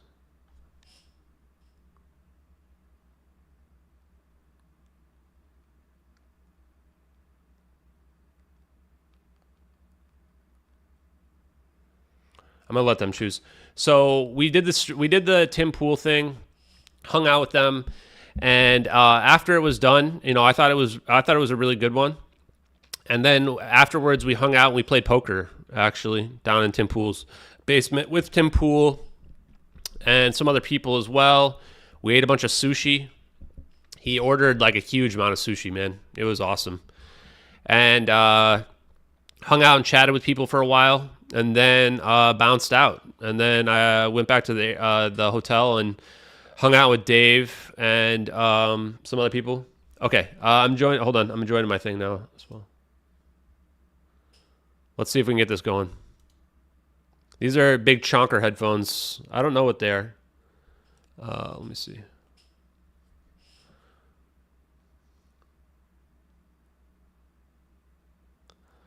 Let's see if you can get it. There we go. Can you hear me? Is that Chad and Sherry? Let's switch back over to the others. Full screen. Chad and Sherry, where are you? I'm here. There you are. Hey, Chad. How's it going, man? How's it going, brother? Hey, good. You having a good night? Man, we are having a fantastic night. We just got done with the podcast and started listening to your stuff. Did you? Yeah. I figured it wasn't random that you were jumping in and texting me. So what was the podcast tonight that you guys were doing? Well, we were doing a little bit of spiritual stuff, biblical stuff in relation to UFOs, UAPs, and all that stuff. So, yeah, we actually had, we're not very, I don't know, we're kind of spiritual, right? I kind of grew up in a religious household, but we had someone that is very spiritual, a biblical scholar, which I don't necessarily know that I believe in everything 100%. I'm kind of, neutral on that, but we at least have these people on because we want to talk about their their very devout beliefs, and then just kind of mix it with a lot of the UFO, UAP stuff, and a lot of stuff we're talking about today. Even the stuff you're talking about, how we can really harness the power of the world right now. We're literally experiencing this right now, and how does that relate to the spiritual realm? That's kind of what we talked about a little bit tonight. Man, yeah, that's awesome. I think that's really where I'm trying to push the conversation forward is like, how do you even move forward with a lot of this? I've been very critical of a lot of people in the UAP community just because I feel like, if I look back time-wise from when I was younger, and I'm over 40 years old now, it just feels like there's not much has been accomplished. Like, sure, I would say people are more aware for sure. But, nobody's shown any UFOs. This stuff goes back to Roswell, right? It's like, 100 years. And we haven't got anything out there. And I talk to these people that, I've never thought I would talk to my whole life. And, the way they talk about everything so casually about the science of it just feels like they're just like, nobody's really even trying that hard, honestly, at least the people that are in the know that could get it out there, so... I'll be honest with you, Ashton. With the MH370 thing, right? Yeah. So let's talk a little bit about MH370 Sure. and especially about the debunkers, right? So the debunkers, I think, have come out loud and clear against you. And if you look at, by the way, these debunkers that come out against you, these debunkers come out against anything and everything that could tell or at least potentially prove an outside power or force outside of our government. Yeah. Right. So you could have two versions of this, but at the very least, I won't even talk about names, but there have been prominent people that's their main goal. It's like, how do we debunk this? How do we try to disprove that either technology or an interdimensional force can actually exist like we are seeing today? And so Ashton, with the MH370 thing, and as part of your thought process is, hey, the United States government has this reverse engineered technology to where we have reverse engineered this. We have this technology. And then the other side of this topic, which is the UFO UAP topic, is like, okay, well, if it isn't our technology, then it is a spiritual realm or force that it's kind of a scary thing, right? So what would be the reasons, Ashton, in your opinion? Let's go opposite of what your theory is for a second. Sure. As far as this is United States or adversary countries reverse engineered programs. Let's go opposite of that for a minute. What would be the reason why government or debunkers would want to debunk a spiritual realm potentially of an interdimensionality of this? To your thought, have you ever thought about that? Yeah, and I think from the debunker standpoint, it probably doesn't change much because I think that from the debunker standpoint, this is something I think I posted about too, is that a lot of people are just fighting to keep the status quo, right? I think that we were just listening to Eric Weinstein as well in a space, and the first thing he says is, I don't even know if UFOs are real. And I'm going, wow, well, it's kind of hard to believe. Like, there's definitely stuff out there that's anomalous. We had the 2018 DoD Navy videos, that were declassified. So, to that part, I'm like, okay, I think that a lot of people just can't believe anything until the authority tells them, right?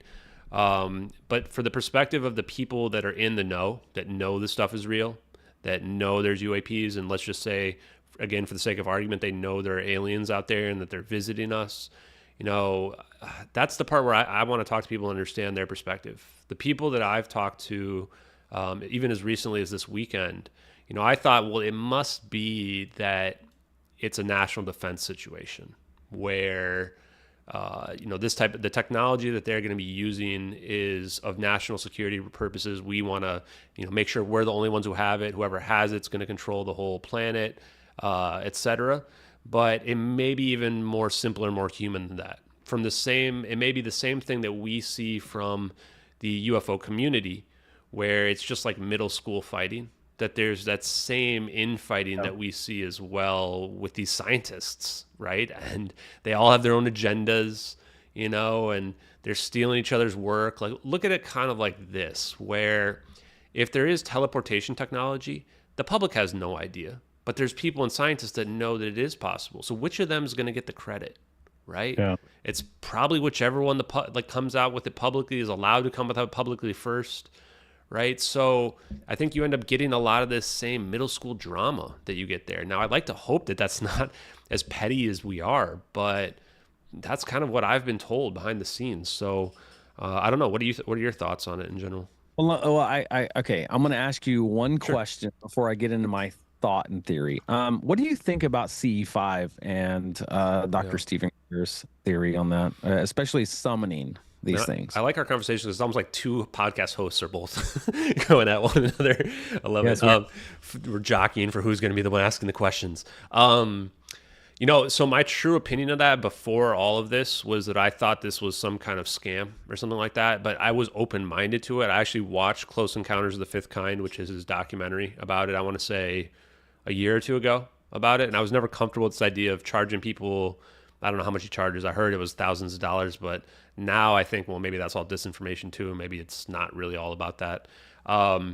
But I did like this idea that consciousness may be linked to non-human intelligence or beings or something like that. And I'll just tell people right now is that I actually like kind of tried it out on my own, right? Because I don't know, the idea that like you can project your will or consciousness on reality itself is something that I've always been interested in ever since I was just actually talking about how I played poker with Tim Pool, but I used to play poker like semi-professionally about 15 years ago, like when it got really big online and everything like that. And I was really good at it, even thought about quitting my job. And there's definitely been times where I was sitting at the poker table where I wondered whether or not the collective consciousness of the people at the table was impacting what cards came up. And this is what I always think about when I would think about CE5, is this idea of like, can you project your emotions, your feelings, your consciousness onto reality? And even now, I certainly do not rule it out. But I think that it takes more than just wanting something. Like there's some other element that perhaps I'm kind of missing related to it. So I think that's how I would answer. Does that kind of get what you're getting at? No, I get it. Yeah. That's good. The reason I asked the question about Stephen Greer, and by the way, I see some people in the chat. They're saying, Dr. Stephen Greer is a grifter, and I've seen that. By the way, I've seen. That's what they say about me too, though. So yeah, I get that. But let's think for a minute. Like let's just say, for example, that Stephen Greer is legit. Say that CE5, he can summons these things. There's been, by the way, we've actually done a lot of pretty good research. We've talked to probably 30 people. We actually did an episode on this probably about a year ago. We did an episode where we talked to a few people that have been to some of the CE5 events, and I don't know what he charges. I have no idea about any of that. But what I can say is a lot of these people said it was pretty legit. And I was like, okay, that's pretty crazy. Because when I first heard it, I was like, yeah, that sounds crazy. So some of what Stephen Greer's thoughts are based on CE5 and I guess some of his deep meditation and kind of how he summons these things, and some other aspects of this is that if, for example, Stephen Greer is correct, let's just take, for example, that Stephen Greer is right to where you can somehow have a theory or a methodology to summons or have power and control over orbs or beings or things or energy, what does that do? Like, say, for example, if the government knew that you had power and control over direct communication to an alternate power or force that was beyond their force, that was more powerful than they are, right? What does that create to them? That creates a threat to their power, right? Yep. And so that's one of the things Dr. Stephen Greer has kind of pointed out in past things, but we've also heard other people say this. Like, if this is a spiritual realm or being or things that we are seeing, you have a threat to the powers that be. A lot of these people, we've talked on our podcast many times about the World Economic Forum, the New World Order, their global governance system that they really want to try to set up. And their entire mission there is to create a global governance to where they are all powerful, almighty, and they are the gods. And we've seen this, by the way, in biblical texts in the past, to where even in Genesis and Exodus, back in biblical days, whether or not you believe in the Bible or not, doesn't matter. If we're just talking about it in historical text, we saw even the Jews that were, Moses said, hey, we're going to lead you out of Egypt, because they brought the Jews into Egypt. In Egypt had all these gods such as Pharaoh and some of these other ones, but they were kings, but they were known as gods in Egypt. And so as the Jews were being led out of Egypt away from those quote unquote gods, they thought they were gods, right? They thought they were the powerful. And much of the people underneath the Egyptian rule back in those days were slaves.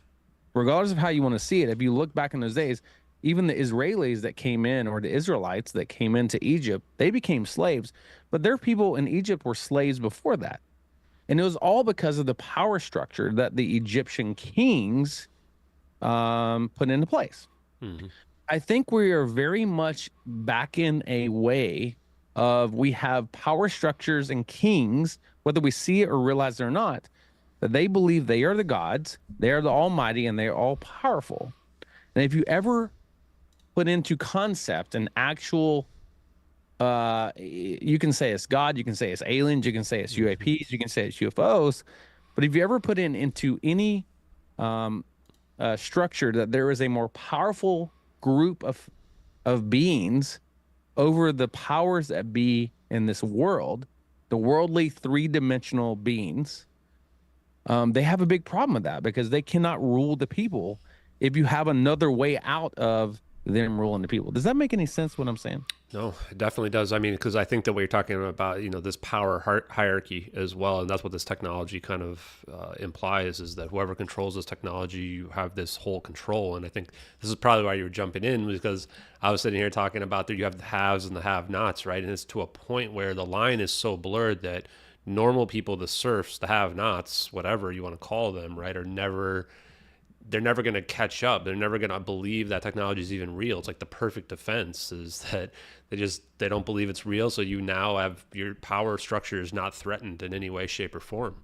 And if some other beings were going to come down and they would either deliver that information to everybody or reveal themselves, then you're definitely challenging that power structure, right? On a side note, I think that Dr. Greer definitely has information that he was privileged on receiving. Before all this happened, I thought that it was a situation where he got some information, probably most of it was accurate, maybe some of it wasn't, and then he kind of ran with it. Now I look back, especially after I was in the space with him a couple of weeks ago, and I think that like 90 to 99% of what he's talking about is probably real. I have a hard time with Biju from the Andromeda Galaxy and the ambassadors and what have you of the alien races. But you know what? I'm keeping an open mind on it. I think that everything else he's talking about with the science and like this, I haven't watched the documentary, The Lost Century or whatever it is yet, but I already believe it. Like, I think that this technology, I think, has been out there for decades. And if we had access to it, I think we'd be living in a different world even right now.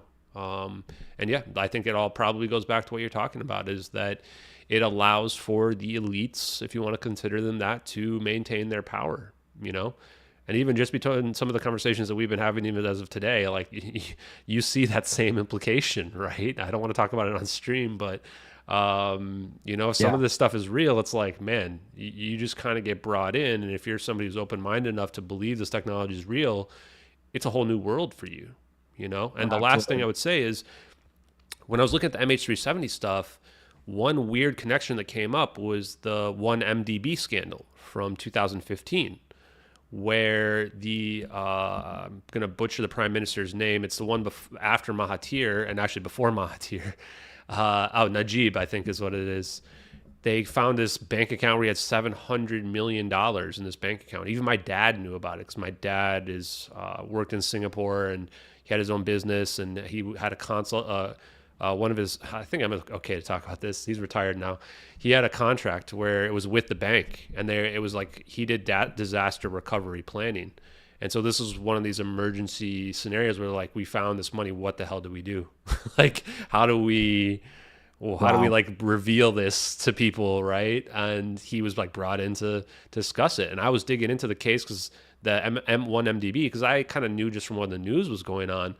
But like, the guy that was the whistleblower, like, put yourself in this perspective. He's hanging out with people who have hundreds of millions of dollars that they are essentially just stealing from poor people. And they're going and, you know, hookers and blow and the whole 9 yards, right? Going every nicest dinner possible. And then he's got to determine whether he's going to blow the whistle.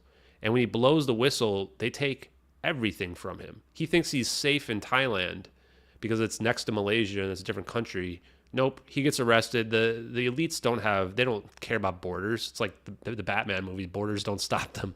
And they throw him in Thai prison, where that's the last place in the world you guys want to go to prison, is in Thai prison. Like, there's one water bucket and 50 people in a 40-foot square cell, and you sleep on the floor in 40 degrees centigrade heat, like 110 degrees. You know, just straight up hell, right? And imagine the dichotomy of, one day you have hundreds of millions of potential dollars.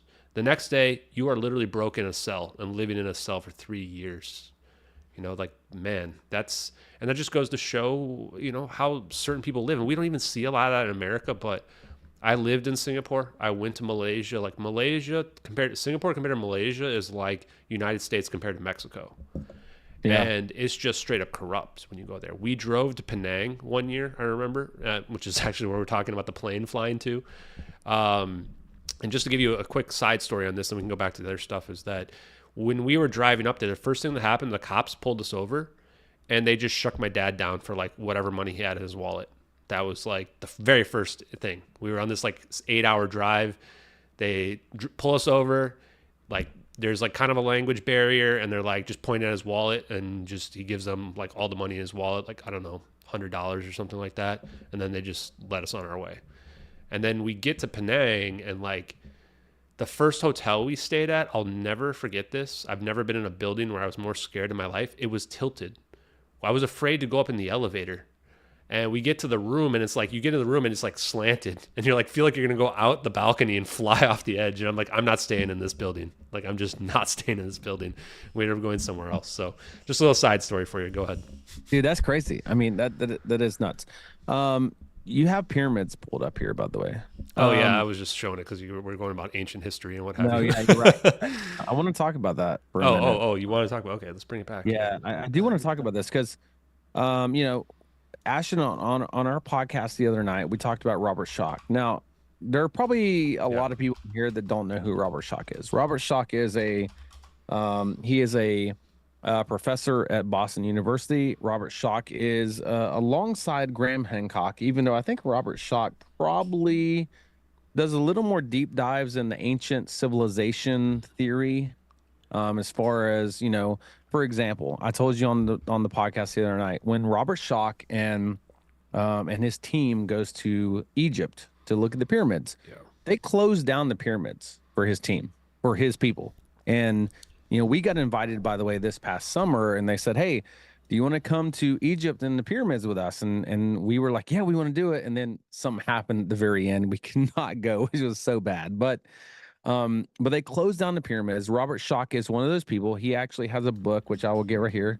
It's a signed book. I got to figure out what the book is actually called. But, well, there's one, Myth of the Cosmos and Forgotten Civilizations, Revised and Extended Edition. But anyway,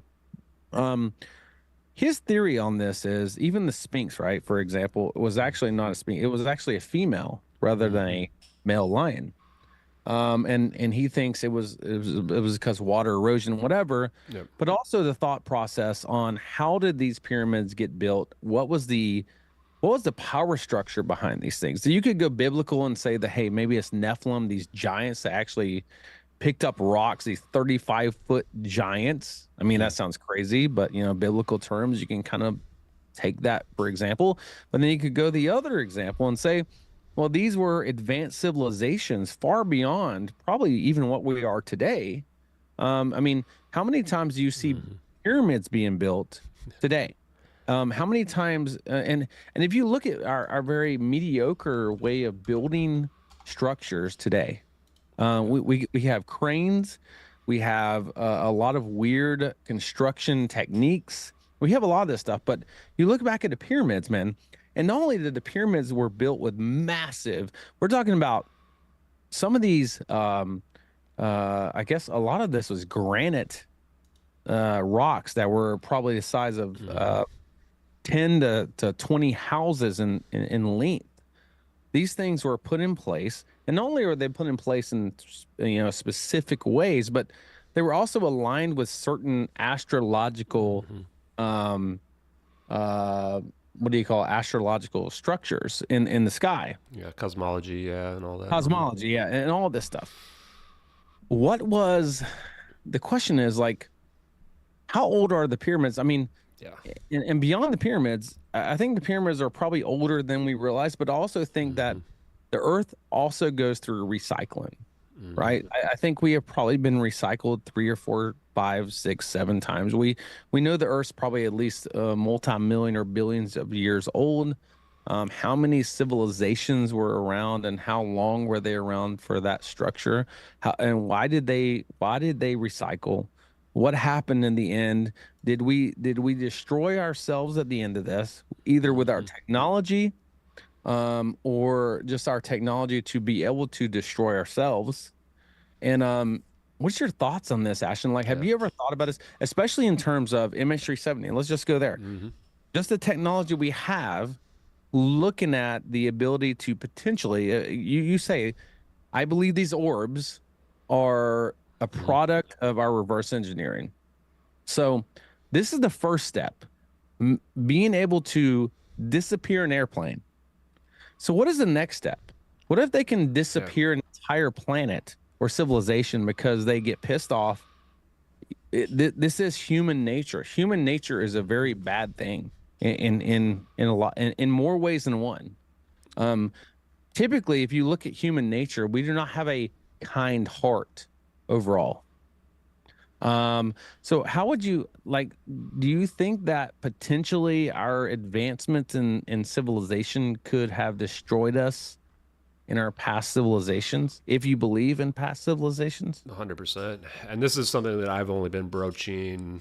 I think I've been broaching this idea of ancient history being pushed back longer than I've been doing the MH370 stuff.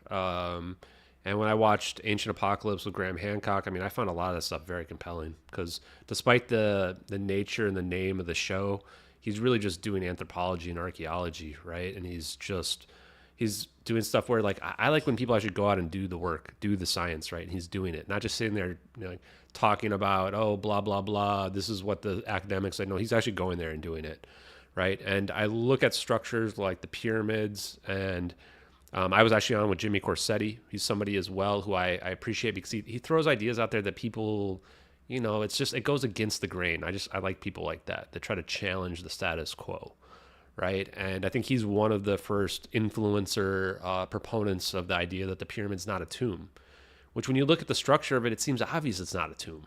Like, it's clearly the way it's designed, and the stuff inside the pyramids, they're not designed to be a tomb. It's clearly got some other purpose for it. And what we see when we look at it here is what it's become after thousands of years of erosion, right? I think there were some images that I was showing where you can tell that, like, it wasn't just kind of rocks the way it is now. They've tried to, like, renovate it and all kinds of stuff as well. It used to be very smooth and used to have a smooth surface to it, like you said about the science related to it. this was a situation where just because in some ways these civilizations were, inferior to us, they didn't have computers potentially, that doesn't mean they didn't understand some of the mechanics of the universe better than we do now. I think it's a very real scenario where they understood quantum mechanics, perhaps even stuff like we would call anti-gravity, better than we understand it here today. But I also think, Ashton, by the way, I think that we talked about this on the podcast. If science is, if you go against the grain, you are defeated. And I feel like back in the pyramid days, there were a lot of scientists, right? Back in those days, there were a lot of scientists that said, hey, we got to figure out how we do this. I don't know. I have no idea why they created the pyramids or for what reason. But we do know at the very least, science today is minuscule. If you go against the grain, you're done. Yeah. We saw this with COVID. We saw this with many doctors coming against the official narrative or response to COVID. They got threatened to get their license pulled. They got all of this stuff. I think there's a lot of this today, and I think we're seeing it on the medical scale when you look at COVID, but I think that's also what we're seeing with the MH370 thing. I mean, we have 3 orbs that are encircling this aircraft, and this aircraft gets disappeared. But also we have to remember that, during COVID days, I don't know if people realize this, but DARPA, which was heavily involved in COVID, whether people realize, I mean, you guys can look up the articles. DARPA was involved in COVID-19 pretty heavily. They were involved with Dr. Barrick at University of North Carolina, as far as his, research, as far as the gain of function of what was it, the coronavirus into SARS-CoV-2.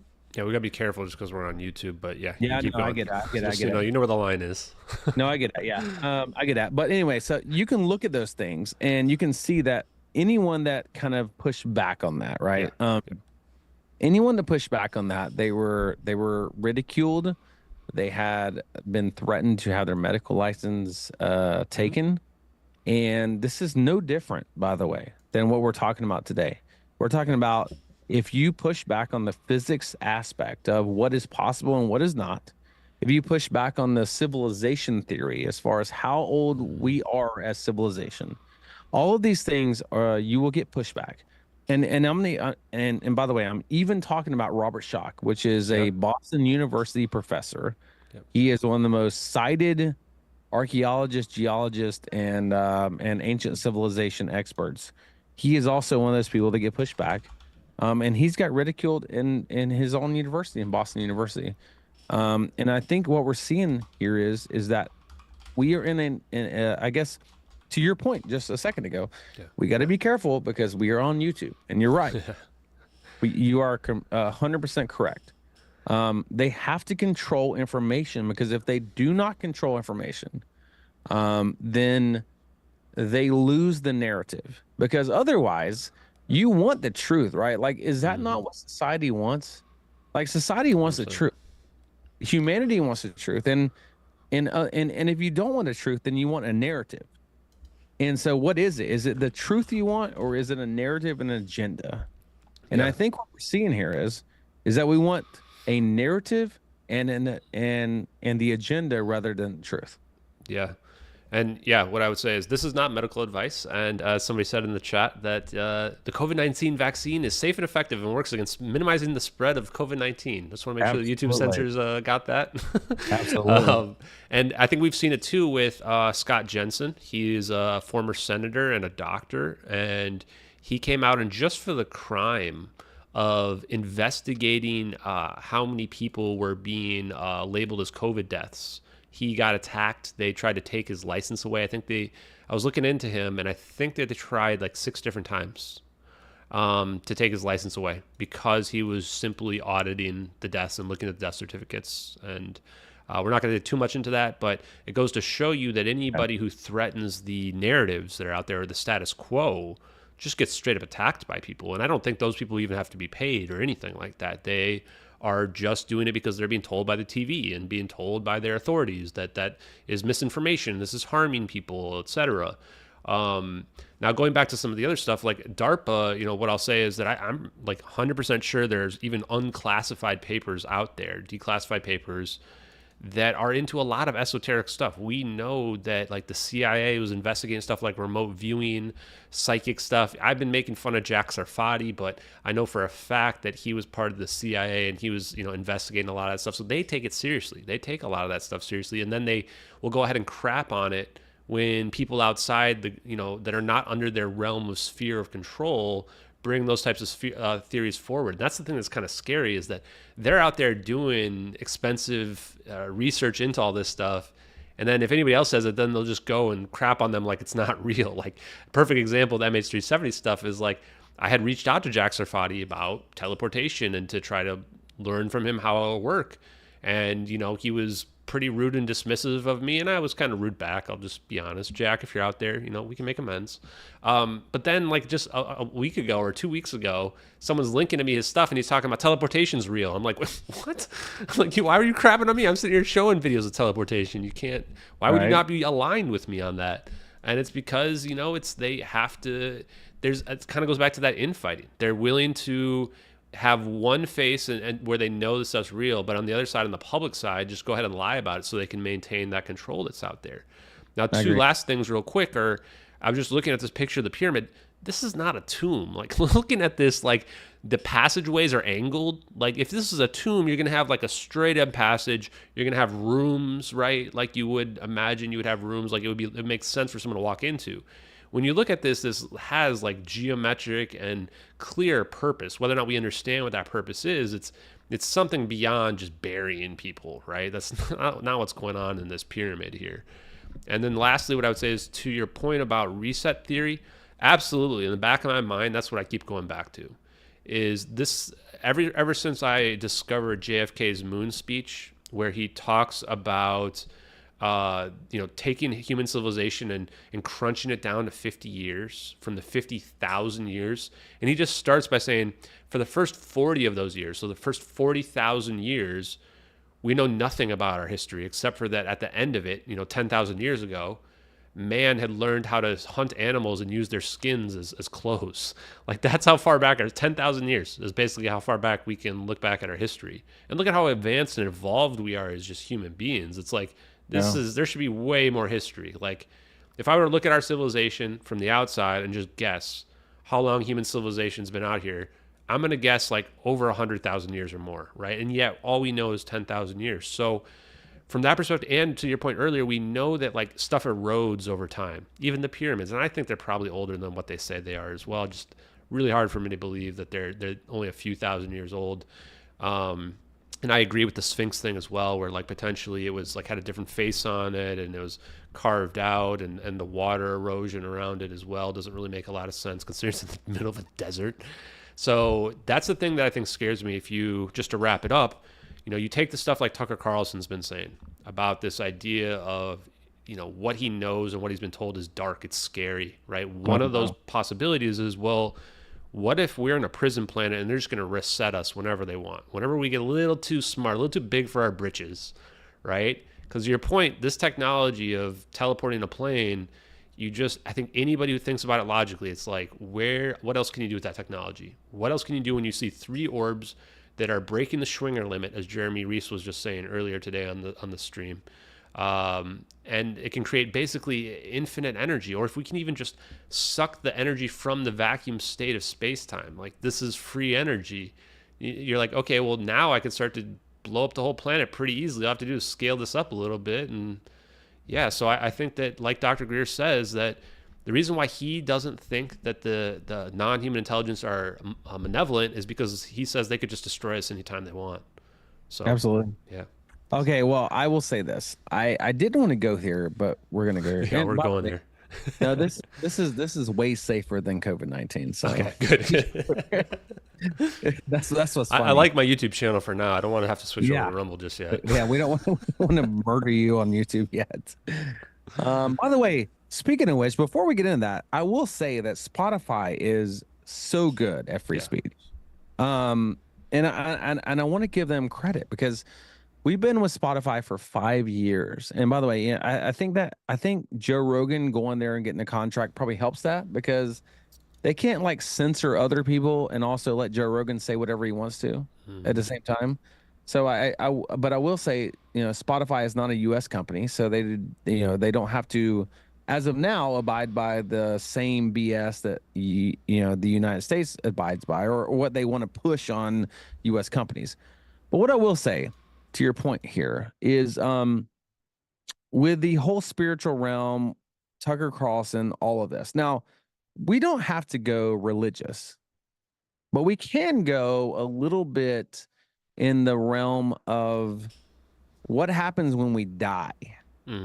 This is going to get somewhat deep, but it's not going to get crazy deep. We're not going to go, nuts. But what I will say is that I think that and that's one of the things when Ashton, when you first came on our podcast, and you're right, by the way, you came on our podcast and you said, hey, and by the way, you have done a ton of research by this time.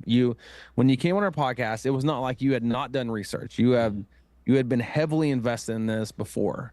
So it's not like we brought you on the podcast and you had no idea what you were talking about.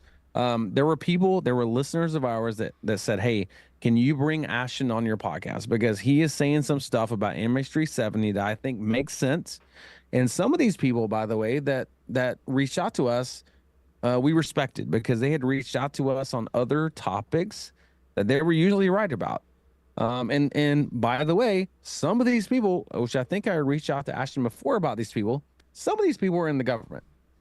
I will be honest. We have had government employees on our podcast, like literal actual government employees now. I can even say this because the reason I will say this, because they said when they came on our podcast that, hey, I don't care if you say this, even though they did not say we're allowed to say what entity they were with. But what I will say is that they were a head of a major 3-letter agency. They were over, I'll put it this way, there were over 3,000 agents in the United States government. And they've been on our podcast a couple of times. And so one of these, that particular person, by the way, Ashton, I don't know if you even know this, but that particular person reached out to us, and that was one of the people when they said, hey, you need to look at this footage of MH370, and I want you to do a story on it. I want you to follow this. And this guy, I won't say his name, but if you guys listen to our podcast or whatever, you can probably find who this guy is, because we do on the podcast in this particular episode, we say, hey, this guy is a part of the government. He is a big name in the government. He is over 3,000 agents. And I even told him before he came on, I said, hey, look, man, you don't have to even say your name, by the way. Like, don't say your name. He's like, I don't care if I say my name. I was like, okay. That's fine, because by the way, when he says his name, you can literally go look him up on Google and see who he is. But I'll let you guys figure that out. But regardless of that, the spiritual realm, like, do we feel like that when we die that we're gonna see black, right? I think that is something that people are scared of. I think that's a fear of ours. I think that's something that also, when you look at this UFO and UAP and alien and God and all this stuff, and you wrap all this in, like, I think until now with the UFO topic, there's a lot of people that only had faith to go on. They only had faith. It was like, we have no evidence whatsoever that are interdimensional anything. And by the way, if you listen to, and I want to read something real quick, because this is important. I want people to understand this, and I'm not a Bible person at all, but I literally just read this tonight on the podcast, and the first thing I read, I was like, wow, this is kind of crazy. But if you think about what's going on today, it says heaven out of this world, the Helix Nebula, which is 690 light years from Earth, it looks like the gateway, right, to a brighter world, but the glow is actually from gases of a dying star. The heaven of Scripture, many say, has nothing to do with the physical universe. There is no galactic address Heaven lies in the spiritual dimension. And it even says, goodbye, flesh and blood. The end isn't near, it's here. It's a vision of the future. The physical dimension is gone, is replaced by something that sounds a bit like a super physical dimension, blending the best of both worlds, physical and spiritual, right? So you hear that from the Bible and you're like, okay. Then you look at like the UFO thing and what's going on today. And you look at all these things that are, you're literally talking about Tucker Carlson and some of these whistleblowers that are coming out, even literally declassified government documents and even classified government documents that these people are saying, hey, there is a realm of this that we know that is spiritual. I actually think the government 100% believes that most of what we're seeing UFO and UAP is a spiritual realm. It is an interdimensional realm. And so the reason I bring this up is because before we ever even thought about the disclosure of UFOs and UAPs, we only had faith to depend on a potential afterlife.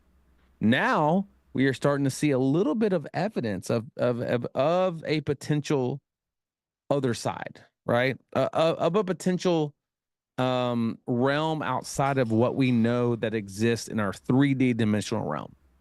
Now, you can take that as Jesus or God or Muslim or whatever. It doesn't matter. It doesn't matter the religion.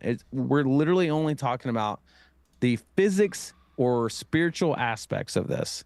And so when you look at this, I think this is the most groundbreaking thing we can possibly take from this today. And you can wrap yourselves in religion all around all of this. None of us know. But one of the things that we do know is that we're trying our very best to figure out and decipher what we are seeing and hearing today. And even with CERN, trying to look at these other dimensions with the particle colliders, where you're literally colliding particles at light speed or faster in some cases, and you're trying to see what that dimension would be, and you're trying to find those other particles. And so the thing I want to say to people that we don't always get to say on our podcast, because sometimes our podcasts are very concise and we gotta get it pointed out. But what I want to say to people is that at the very least, it doesn't matter if you're a God believer or a Jesus believer or if you're BLM or Hamas or Israel or whatever. The point of all this is that I think that what we are starting to uncover in 2024 and 2023 is that there is a possibility that we are not just who we think we are. We are not just a physical being and structure of ourselves. I think there is far beyond energy that encapsulates all of us. And I think, by the way, what Ashton points out a lot with the MH370 thing, the fact that if Ashton is right, in terms of what the United States has been able to reverse engineer, imagine what is beyond what the United States has been able to reverse engineer. And so I think we have to harness our lives but also we have to understand that potentially there is something way more and way more structured and way more benevolent than what we are as a 3D dimensional physical body. Yeah. Have you ever seen Andy Weir's The Egg? Have I shown that to you or sent you guys that? If not, I'm looking at it on the screen. Is that what you're showing? No, The Egg. So here I'll pull it up. And I'm not gonna play it just yet, but I'll kind of spoil it for you here. Now, this short story, and I don't want to play it because it'll also get me YouTube striked or whatever, but this is a story here where it's kind of about reincarnation is the reality of it. Now, it's better if you kind of watch it yourself and dig into it, but the idea is early on this person dies and then they are reborn as somebody else, and it's about, okay, well, what does life mean then if that's the case, right? And the reason why I find it so compelling is that I'm sitting here, I've been talking to Roy D. Herbert, which we were just on a space with him and Eric Weinstein, actually. And this idea that time itself is really a construct. It's the fourth dimension, but it's also something where you can, I think I was talking to you actually about it as well, where it's the only reason why we perceive it the way we do is because of our biology and because of the beings that we are. But if after we die, there's no reason why we couldn't be reincarnated as, say, Genghis Khan, from centuries ago, and living essentially every life out there as just one person. Perhaps we are all the exact same being, but because of physics, we're all in our own local frame rate, our own kind of little bubble reality in any given moment. And that's how it's technically possible, where we all could be the same person, despite the fact that we may be interacting with ourselves. And the thing that's beautiful about this story that I'm going to kind of spoil is that it gets to this idea of every kindness that we do to someone else is a kindness that we're doing to ourselves. Every time we abuse or harass someone, we're just abusing or harassing ourselves. Absolutely. I agree with that. Real quick on a couple of points you brought up. When you talked about the government agent who was willing to say their name or what have you, I mean, one thing that I think I've come to realize is that a lot of people aren't afraid in the government because there is a lot of bureaucracy around it, but also because nobody's going to believe anyway, right? Because of what we talked about is like some of this stuff is so out there that they know that, like, okay, even if I were to just spill the beans, it would just sound like I'm a crazy person, mumbo jumbo, right? So from that perspective, and they're so good at disinformation and throwing misinformation out there, where we're already, in my opinion, in a post-truth world where people can't even understand what's real and what's not anymore. And that might be what kind of allows some of these people to come out and speak so freely. Because I've kind of wondered too, like, why are they able to speak so freely? Are they sowing disinformation? And I don't think it really is a lot of time. I think it's just a time where, like, even the government itself at this point doesn't even know, how do we get this information out? We've been lying for so long that nobody believes anything anyway, right? And we talked about, even if aliens were to come down onto the front lawn and say hi to Joe Biden or whatever, like, I think Joe Rogan even talks about this. Is like, the moment the government tells me aliens are real, that's the moment I stop believing they're real, right? It's like, damn, that's a tough situation. And then there might be other aspects too. Before all the MH370 stuff and all the stuff I've learned about technology before then, I was one of those people that thought that the reason why they would hide it is because religion would be threatened, and that people that are religious wouldn't be able to reconcile it. Now I have the exact opposite opinion, funny enough, that I think the religion will adapt to it quicker than anybody else, because the reality will mean that there is a construct that we live in. And that if we then live in a construct, it's this idea that there must be a creator for it, which is very congruent with the idea of God and a divine entity. But I think that the same issue the government has applies regardless of if it's the religious people or non-religious people that have a problem with it, is that I think they're afraid that people will just kill themselves, for lack of a better word, because of what we're talking about, this idea of reincarnation, that people will just think, oh, I'm just going to take the easy way out. This is an avatar situation where our soul lives on. And personally, that's what I think the situation is, just for everybody who's watching, what have you, is that I think they're afraid that a lot of people that don't have great circumstances will check out. And this, again, goes back to this idea of the elites versus the non-elites. The elites don't want everybody to check out because they're taking advantage of it all, right? They want the poors, the serf class. They want them to stay, the serf class stay working wage slaves and what have you. And just real quick, the last thing I want to say is that this is just a personal story that I've had, is that I've been pretty much unable to talk to my parents about pretty much anything related to the case, because they are what I would call CNN brains, that they have, my dad's been somebody that's read the New York Times probably every single day for the last 50 years. Right. Mm-hmm. And he hasn't, in my opinion, come to realize that it's not like it was even 20, 30 years ago, where like you would go to the newspaper to get the truth. Right. It's come to a point now where it's pretty much just propaganda that's being spread under control. Maybe it always was. But one thing that we have been able to connect on is he's always been a Buddhist pretty much his whole life, and they believe in reincarnation.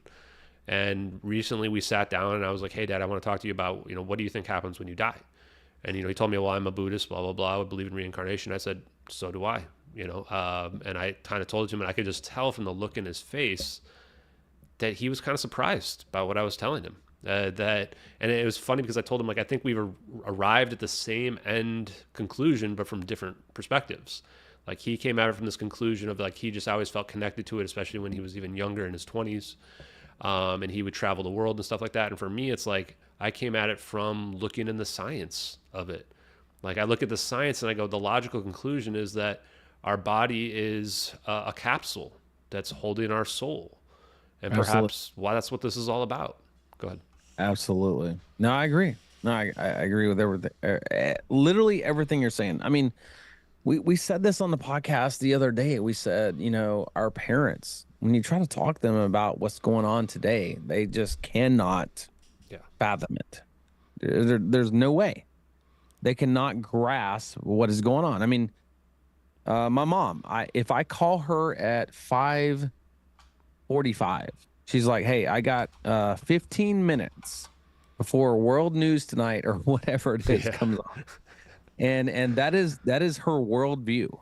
Whatever that World News Tonight comes on and says, that is what she believes. Nothing outside of that, by the way, nothing. And then, by the way, I saw someone that said, I was trying to cross-reference like what he was saying.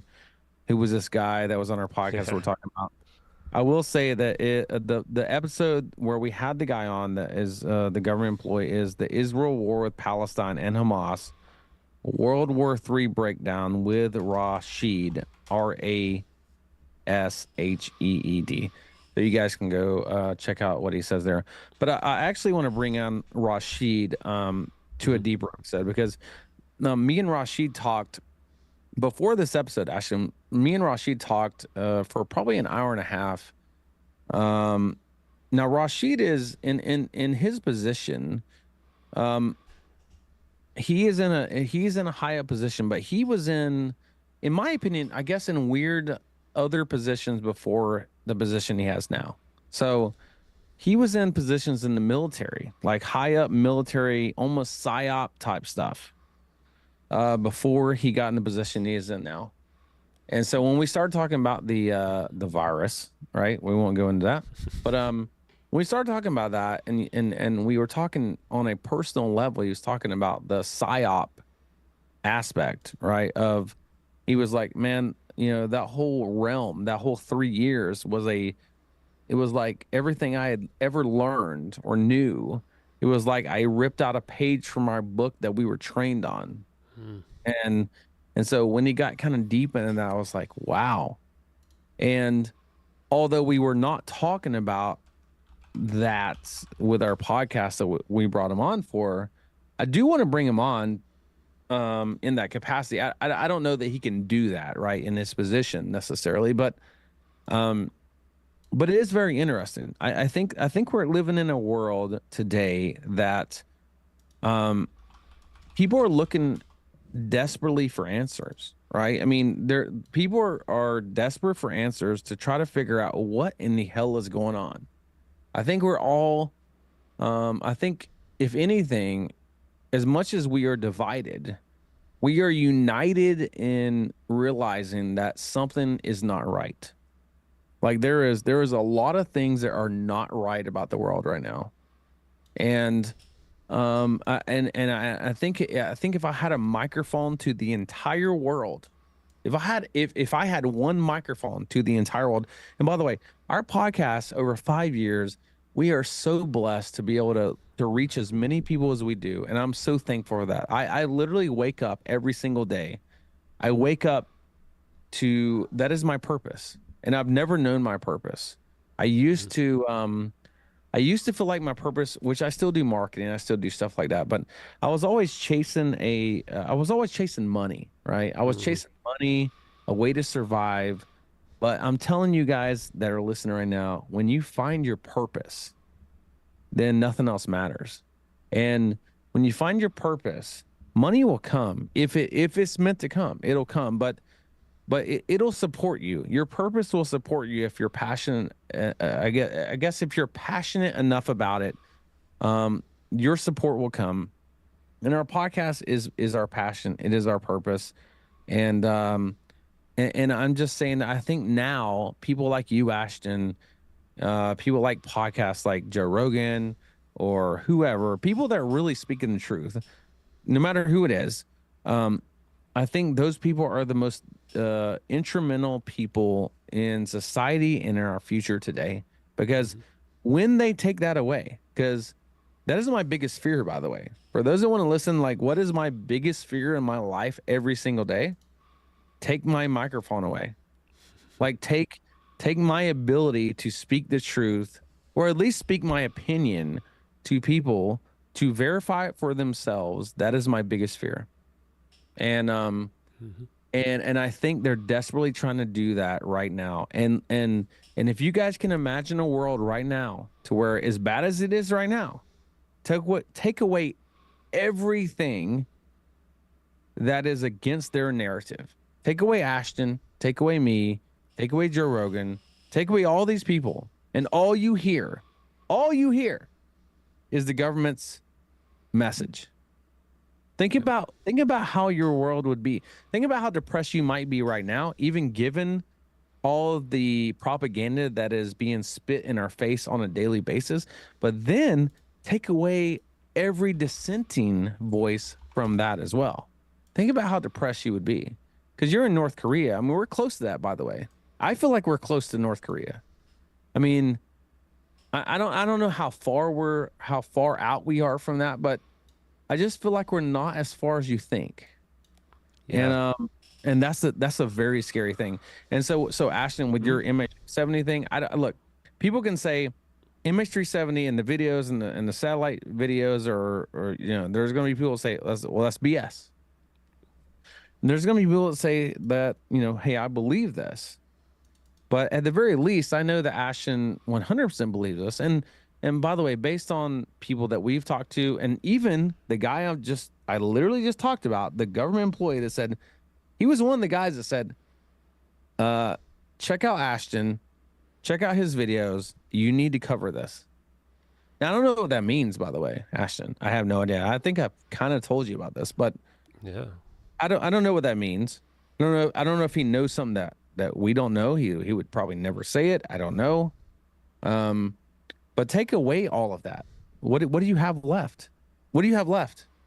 If you have no dissenting voice in any topic, period, what do you have? You have dystopian, tyrannical North Korea, or even worse, Reddit.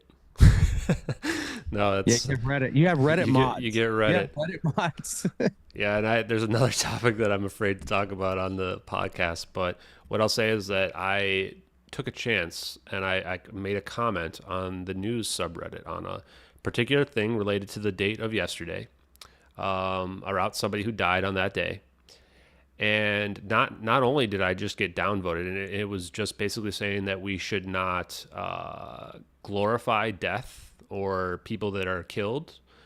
Not only, and there was a lot of comments that were glorifying death, which should be against social media rules, but none of them were being, moderated against.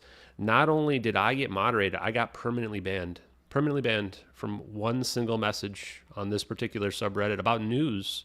And I think it goes to the point that you just mentioned, which is that when you remove all dissenting opinion, what's left is you get not just an echo chamber, but a literal brainwashing machine.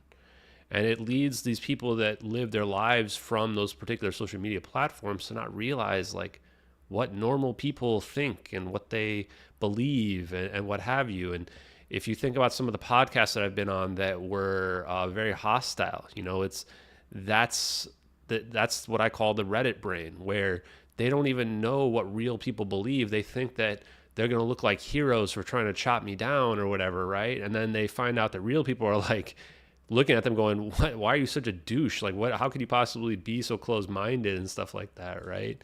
And you're right. What the government is doing is they're taking away people's microphones. They're taking away people's views. And that is what reinforces that echo chamber. And this is why even when you go to Reddit and you go to the Joe Rogan subreddit, it's 100% against him. I was talking to Jimmy Corsetti about this. Jimmy Corsetti got banned from that subreddit. He was one of the only guests who's actually been banned from the Joe Rogan subreddit for just trying to comment about it, because everybody's just trying to rail on him. And it's man, just think about the emotional and mental damage that's doing to a whole generation of people that are out there. And that's why I think that it's so important that we do have free speech, is that we do have the capability to speak publicly and openly. And if people don't want that, then I think we have to get rid of anonymity on the internet. And I think that we have to do away with stuff like Section 230 protections, because if either everybody gets to speak freely or nobody does, is kind of my opinion. And I'm fine with either way we want to go with it, right? Because if we then get rid of social media and say, okay, we're not going to have it, then people have to force to have interactions in person, right? And they have to try a different route of doing it. I'd prefer if everybody can just speak freely.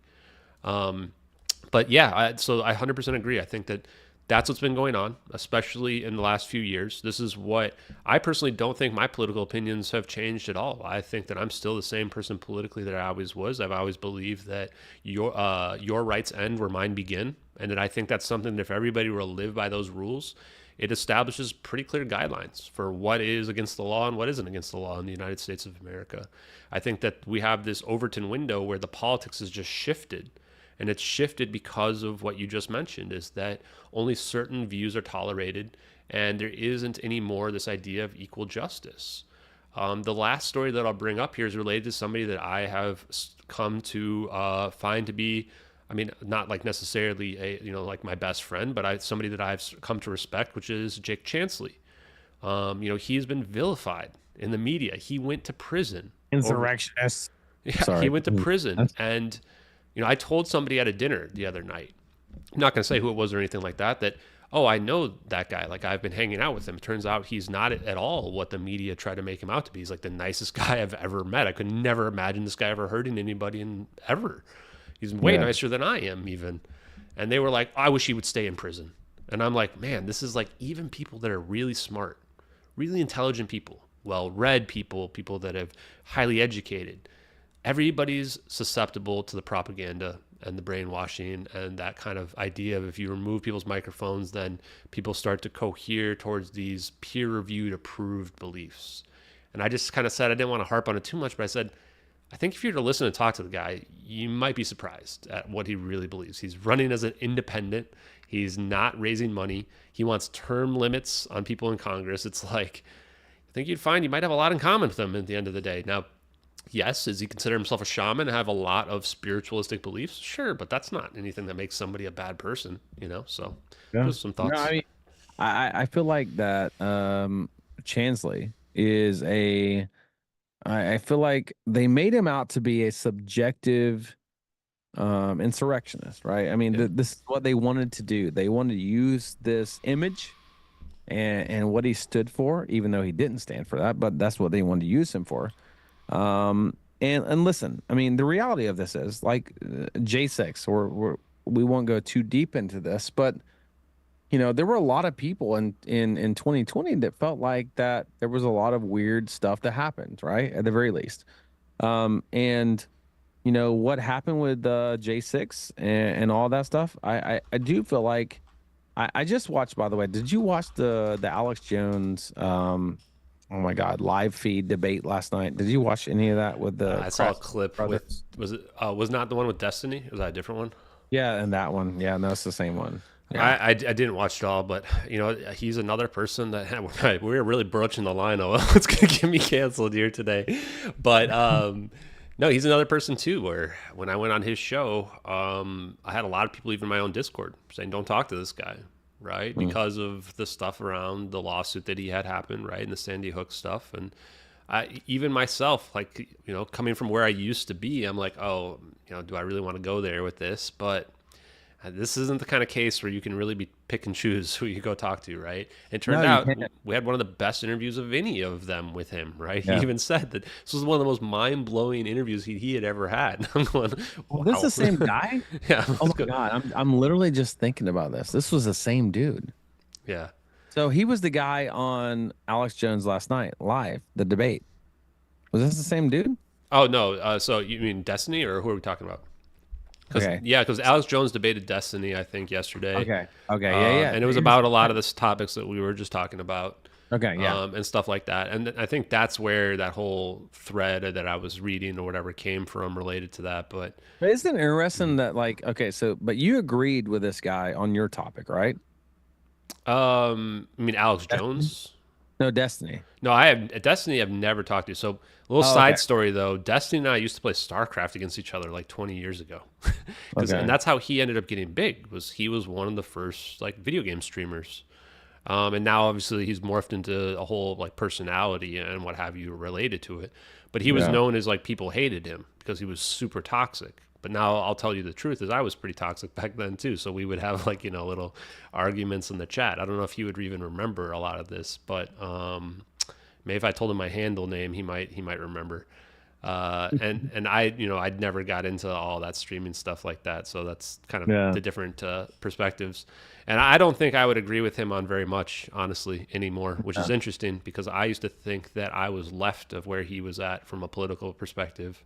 And now if I were to talk, everybody would say I'm to the right of where he's at. Yeah. So it's just interesting how that stuff changes. Even though you're probably middle. Yeah. I mean, I'm definitely middle. I think middle of the road in general. But I don't know. A lot of people think that they are. So that's beside the point, though.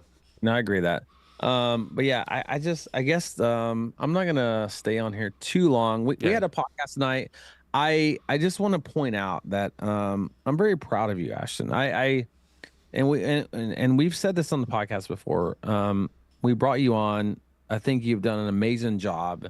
I think that we have to have people like you come out and talk about this stuff and not just talk about this stuff. I mean, we can do podcasts. And by the way, when you do a podcast where you're constantly talking about different subjects, it's hard. It's hard because, you have to try your very best to understand and acknowledge everything surrounding what you're talking about the very best you possibly can. And that's given a 2-day scale of time. Right. And so you should, of all people should know that, hey, how long have you been doing MH370? I mean, it's been a while. It's been 6 months. It's not even that long, surprisingly. And how much have you dove into the physics, the science, the engineering, all of this stuff of that? That is a lot of stuff to dive into. And so at the very least, when I see naysayers of people that literally have zero clue in any aspect of what they're even talking about, they say, oh, this is this or this is that and this is this. Dude, you haven't done any research whatsoever. I mean, maybe you looked up some stuff on Google, right? But the amount that you have thrown yourself into the physics and everything, not even just the physics, but just the ability of the United States government, the spy satellites, the drones, the aircraft,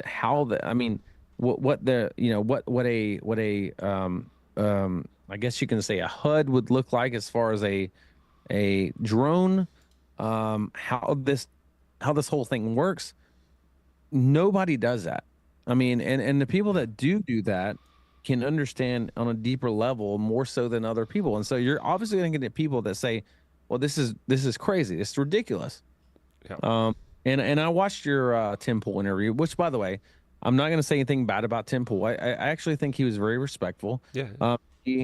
I think he did a good job by being respectful, but he also had his own opinions and based on the things that he had talked about before, or whatever the case is. But at the very least, I think you handled yourself well. When I was listening to his standpoint on the videos, I feel like, from my perspective, he was. I feel like, and by the way, I'm saying this respectfully. Yeah. I feel like he was uneducated to the terms and the level of what we are talking about with these videos with MH370. Because if anyone has followed you in your research and all this stuff with the MH370 videos, you'd understand there's a lot more involved than just, oh, I can do that in Unreal Engine in 10 minutes. Because it's not the way that works. Yeah. Go ahead, finish your thought. Sorry, sir. No, sorry. I mean, it's just not the way it works, because I've done in Unreal Engine 5. Mm-hmm. I know that pretty well. But it's not going to look like that. It's not the same. It's not the same thing. It's not how that works. And so I heard his point of view. I got it. He wasn't saying it, by the way, in like an asshole way. Yeah. But he was just saying like, hey, here's what I think. And by the way, I felt like you did a good job saying, well, but look, here's the reasons why this is not necessarily as easy or as easy as you think. I just think that 2024, for everybody listening, it's going to be a shit show. I want everybody to be prepared, because This year is going to be crazy. We have election year. We have, in my opinion, I think we have a turning point in America. I think we have a point to where we're about to see whether we are whether we have a democracy or whether we don't. I know the Democrats are using that word a lot right now, but we're about to find out whether we do actually have a democracy or not. There is some speculation, by the way. I can break this a little bit on your stuff, just based on a couple of things I've heard, but I think Joe Biden is about to be subsequently pulling out of the 2024 election within the next few days. I have heard that from some sources. And so what does that mean? Well, we don't know, but I know. I was telling my brother 2 years ago, I said, I hope he's ready to vote for Gavin Newsom, because that's what it's going to be. It wasn't a surprise that Gavin Newsom was going on a world tour, guys. And I'm going to break that here right now, just in case we end up telling the future here. You can, take this and you can post this and say, Chad and Ashton on a random stream called it. Wouldn't surprise me at all. I said 2 years ago to my brother over Christmas that get ready for it. That's what's going to end up happening, because... But if you're worried about, okay, so if you're one of those people that are worried about, like, hey, say that you're like not Democrat, you're a Republican or Libertarian or whatever. Say that you're one of those people. Who is your biggest threat to run? It's going to be Michelle Obama. I'm just going to go and tell you that. That is the Trojan horse for the Democratic Party. And Gavin Newsom can come run. I don't think he will win against Trump, probably, regardless of whether you love or hate Trump. I don't think Gavin Newsom will win. I mean, you look at California, you look at what California. I mean, just look at California. I'm somebody that voted for Gavin Newsom when I was living in California, and then I voted to recall him. So, I think that he's got a lot of baggage that comes with him, I think. And that was the reason when I was actually campaigning I was out there collecting signatures for several months. I was... I guess you could say in between jobs at the time. And I was out there collecting signatures of real people.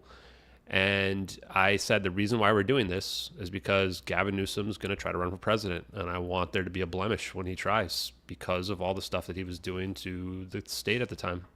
Anyway, by the way, someone said in your chat, Kennedy. What do you think about Kennedy, by the way?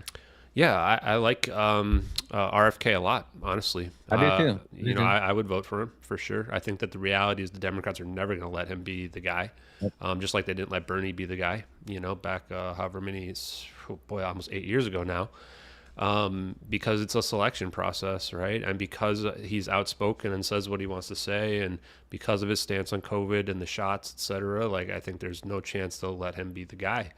And then just from a perspective of, it's kind of a petty perspective, but I think that his voice stuff gets in the way as well. Sadly, I know it's disgusting to say that, but it's true. When you're looking at like presidential stuff, a lot of it's a popularity contest, man. It's not, and so every little thing matters. And these are some of the things why people like Trump, because he just speaks off the cuff and he's a guy that people can connect to, et cetera.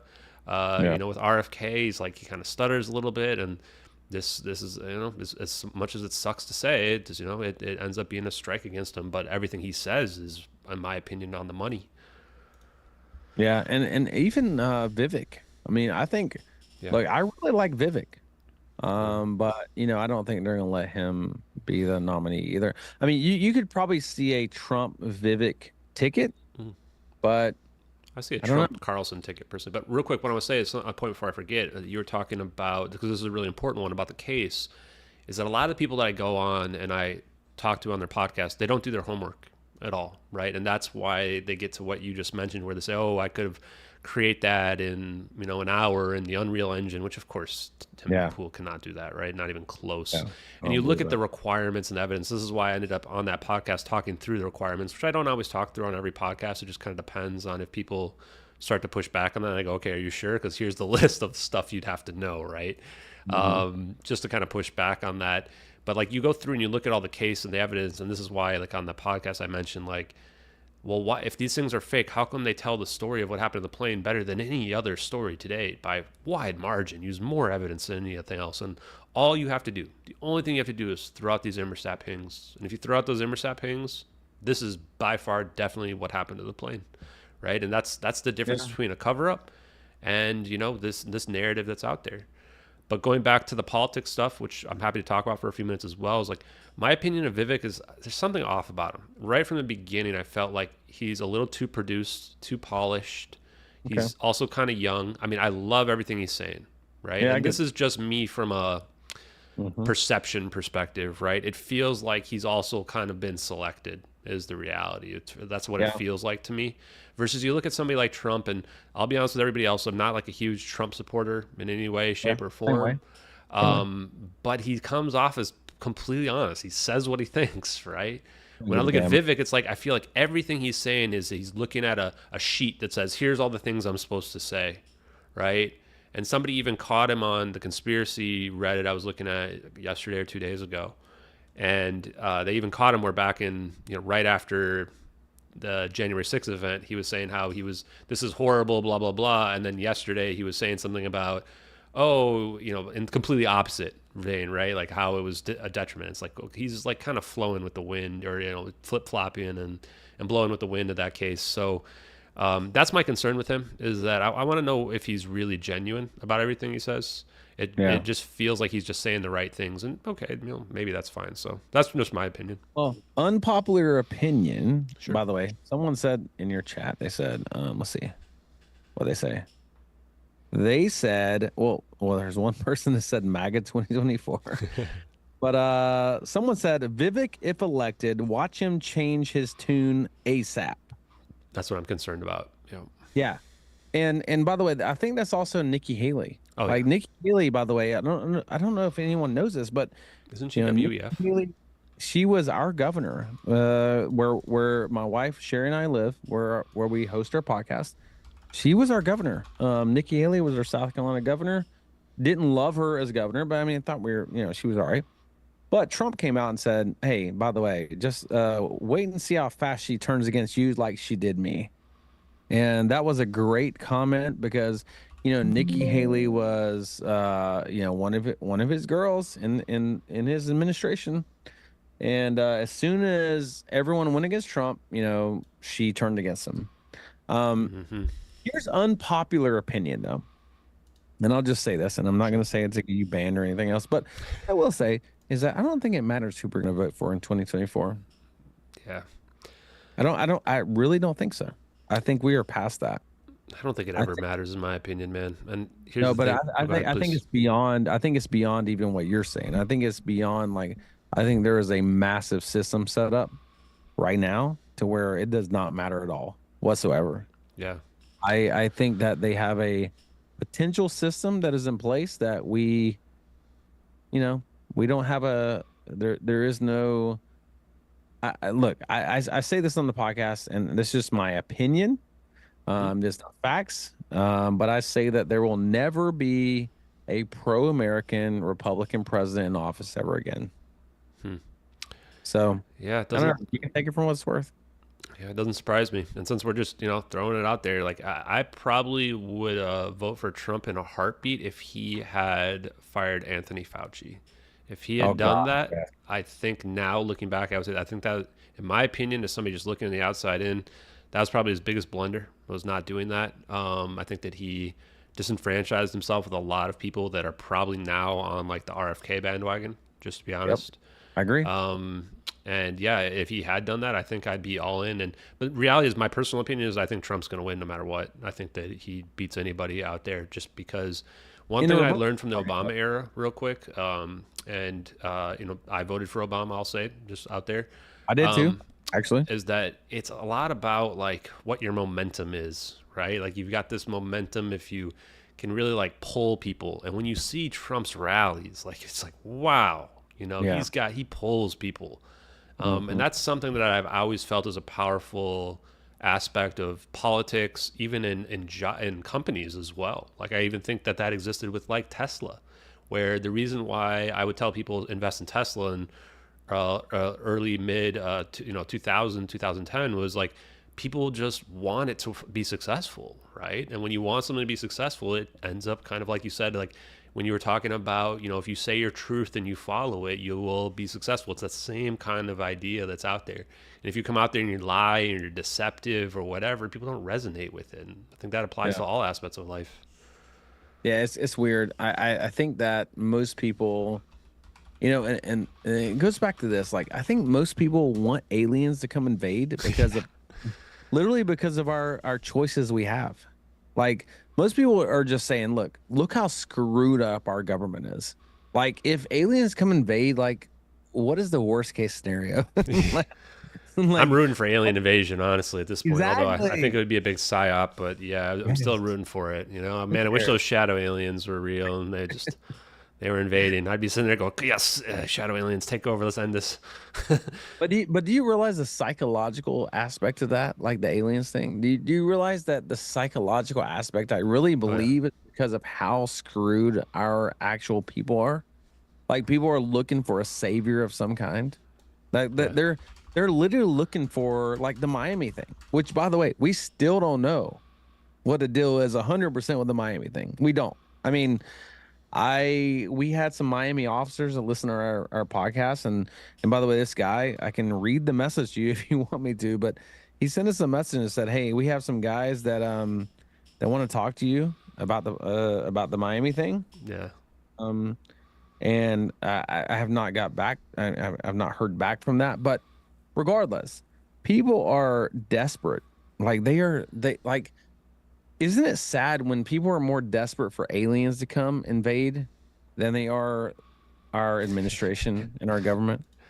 Oh, definitely. Yeah. And I mean, I've looked into this stuff now, and I'm pretty off the Miami bandwagon stuff. I was coming back onto it for a minute, but I'm like 99.9% sure now that people are just making up these stories now. Yeah, and because of because they saw, oh, Ashton got 10 million views and Keemstar got 10 million views. Now they just kind of want to ride the coattails of it. But I definitely think that there's this idea that, people just want change, right? And this even goes again back to Obama back in 2008. Is like, that's what he was running on, hope and change.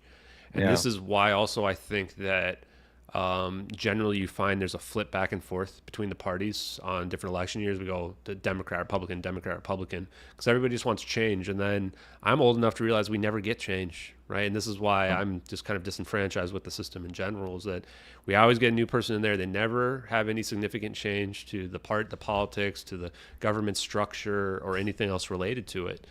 And that's why I've kind of just come to this own personal opinion that, like, it's really more of a selection process and nothing's really going to ever get done there. So, personally, hey, Ashton, what do you feel like is the hope for the people? What do you feel like is the hope for the people? Yeah, I mean, the hope for the people in general to me is the technology. So this is, I was going to do a space and a stream about what does disclosure mean to people. And I wanted just people to come in and tell me what they think disclosure means. Because I think that everybody looks at it differently. You got the people that want to clap those alien cheeks. You've got the people that want to go fly to another solar system, right? And they just want to get the hell out of here, kind of to your point before. To me, I look at disclosure, and to me, it's the technology. It's the ability to change the circumstances of billions of people on this planet. To me, the things that I've been passionate about are helping people. And by helping people, I mean not having children go to bed hungry, not having there be homeless people with nothing on the streets, because I personally believe that living on the streets has a mental impact on people, a negative one. And with this technology, even with just room temperature superconductivity, we can just completely change the circumstances of the whole face of the planet, pretty much. And then that's just the beginning, right? I mean, talking about flying cars and being able to have computers, they're 1,000 times more powerful than we have right now. Being able to teleport different places, it becomes like Star Trek. It really just becomes like Star Trek at that point. By the way, Ash, I think that you're going to be one of those guys in our time. And for those listeners that are listening right now, I'm telling you, Ashton's going to be one of these dudes. Whether you realize it now or not, he is going to be one of these guys. I don't even want to say why I think that, but I'm just telling you, he's going to be one of these guys. And you got to have these people. Ashton is an everyday, whatever the hell he does. I don't even know exactly. Whatever Ashton does, it doesn't matter. Ashton's going to be one of these guys. I know Ashton on a pretty good personal level. We text and talk quite a bit. And I'm just saying that Ashton's potentially going to be one of these people that change the course of our future and humanity. We have to have people like this, and that's why if we don't have people like this that tries to pave a new path or tries to go against a narrative, if we don't ever go against the narrative and pave a new path, we're never going to know anything different, anything new. We're just going to settle for what it is that the government and the elites say that we are allowed to know or believe. And it's going to be a hard battle, by the way. It is going to be a very hard battle for those people that go against the grain. But I believe in you, Ashton. I really do believe in you, by the way. And and I believe you're smart enough to make those changes, to make those advancements in our future. I think we have people, and literally, I would even maybe compare you to like an Elon Musk, even though Elon Musk obviously he's got rockets and Tesla and all this shit. But I think you can be that, right? And I think, but you can be that in a different way. And so when people, even when people look at Stephen Greer, he's a cricketer, he's this. You have to not just necessarily discredit him as a grifter. You have to look and listen to what he has to say. You have to take that into your consciousness, and then you have to apply that to everything else that you know and listen to and hear. There are some people that may not be completely right. I mean, no one's perfect, right? But there are people that you can take all of these different aspects and you can apply that to all of these different theories and things. And I think that we can really advance because, in my opinion, I think Ashton will agree with me on this. We cannot no longer depend on the government in the United States or any world entity to advance us in civilization. We are at a cusp of advancing ourselves as independents, as people that get together. We start understanding and learning from each other, and that's how we really advance each other. And our biggest battle is the government trying to stop that from happening. And Ashton, I think you know what I'm talking about when I'm saying that. Yep. But I'm just saying that I think that is what we have to do. And so to save humanity, how do we save humanity? We have to save humanity with ourselves.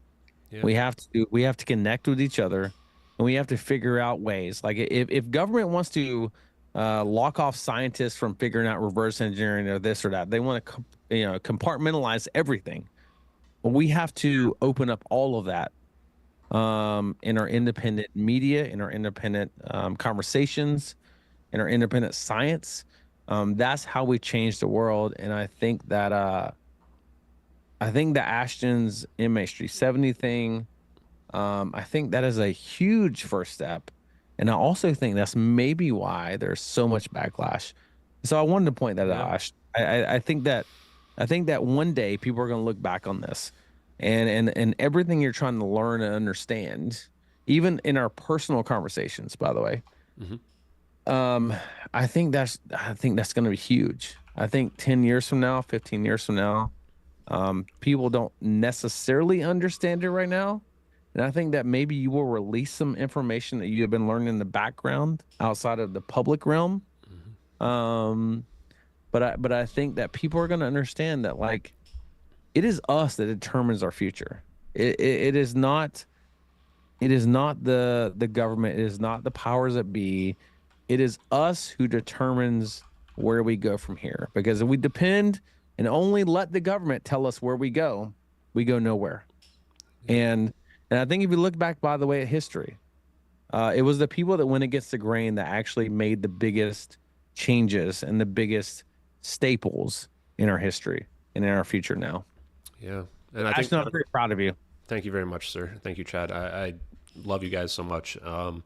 And I think that you just said some really nice words. One thing I would say, I get reminded of a lot. A lot of people have said stuff about me that I think is inaccurate, but one of the things that I guess I find a little bit offensive is this idea that, like, I'm full of myself. I would say that, that's definitely not the case. I think that a lot of times when people say stuff that people don't want to hear, they have this idea that, oh, that person must be narcissist or whatever. But I think that Kim.com told me one thing before he started kind of retweeting all my stuff and boosting the message a lot was, stay humble when you make it or whatever.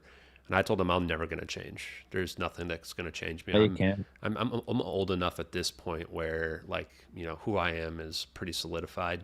And even if I were to become president of the United States, even if I were to become an Elon Musk with billions of dollars, it wouldn't change who I am at all. I would still be trying to seek the same exact things as I am as this person you see in front of you here today.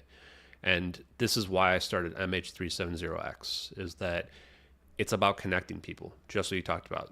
And we've been talking about politics and stuff that I think is somewhat divisive, of course. Divisive. But the reality is the people that have been following this case are of multiple political persuasions. We have people that come from working class backgrounds, people that come from, you know, white collar backgrounds, people that are very educated, people that don't have lots of education, but we all have the same common purpose and same common goal, right? Is that we are looking at the science to figure out and drive our future forward. And how are we doing it? We're not doing it through mainstream media channels. I've never been on TV, never once, right? Yeah. I'm just going on alternative media, talking to real people. And like you said, it's, you know, when they take away your microphone, well, we create our own avenue for it. And I'll just throw a quick thank you to Elon Musk again, even though my personal belief is that he's been getting attacked because he took away one of the government's propaganda tools, which was Twitter. And once he took that away, he gave power back to the people, and he gave power back to people like us.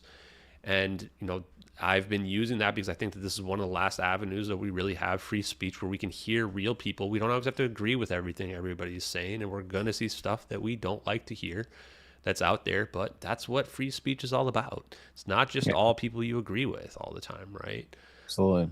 So I agree, Ashton. But listen, I think 2024 is going to be a good year for you. I believe that. And by the way, there's someone in the chat that says she's a cougar, Ashton. So I'm just saying. I appreciate that. Keemstar was joking around that I made a joke about one of the girls that was, or ladies, let's say women, that was mentioning the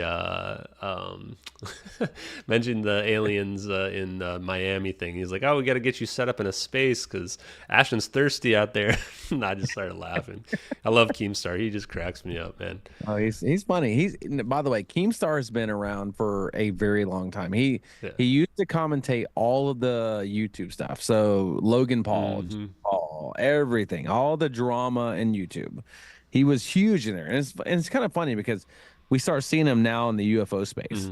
He's trying to transition into a YouTube news guy. Now he transitioned to a UFO guy, which is kind of interesting. But either way, yeah. So that's all I have to say, Ashton. I appreciate you. Any final thoughts on this? We had a little impromptu hard truths here today, Chad. I think it was a good one. I may have to edit this and post it up as an official hard truths.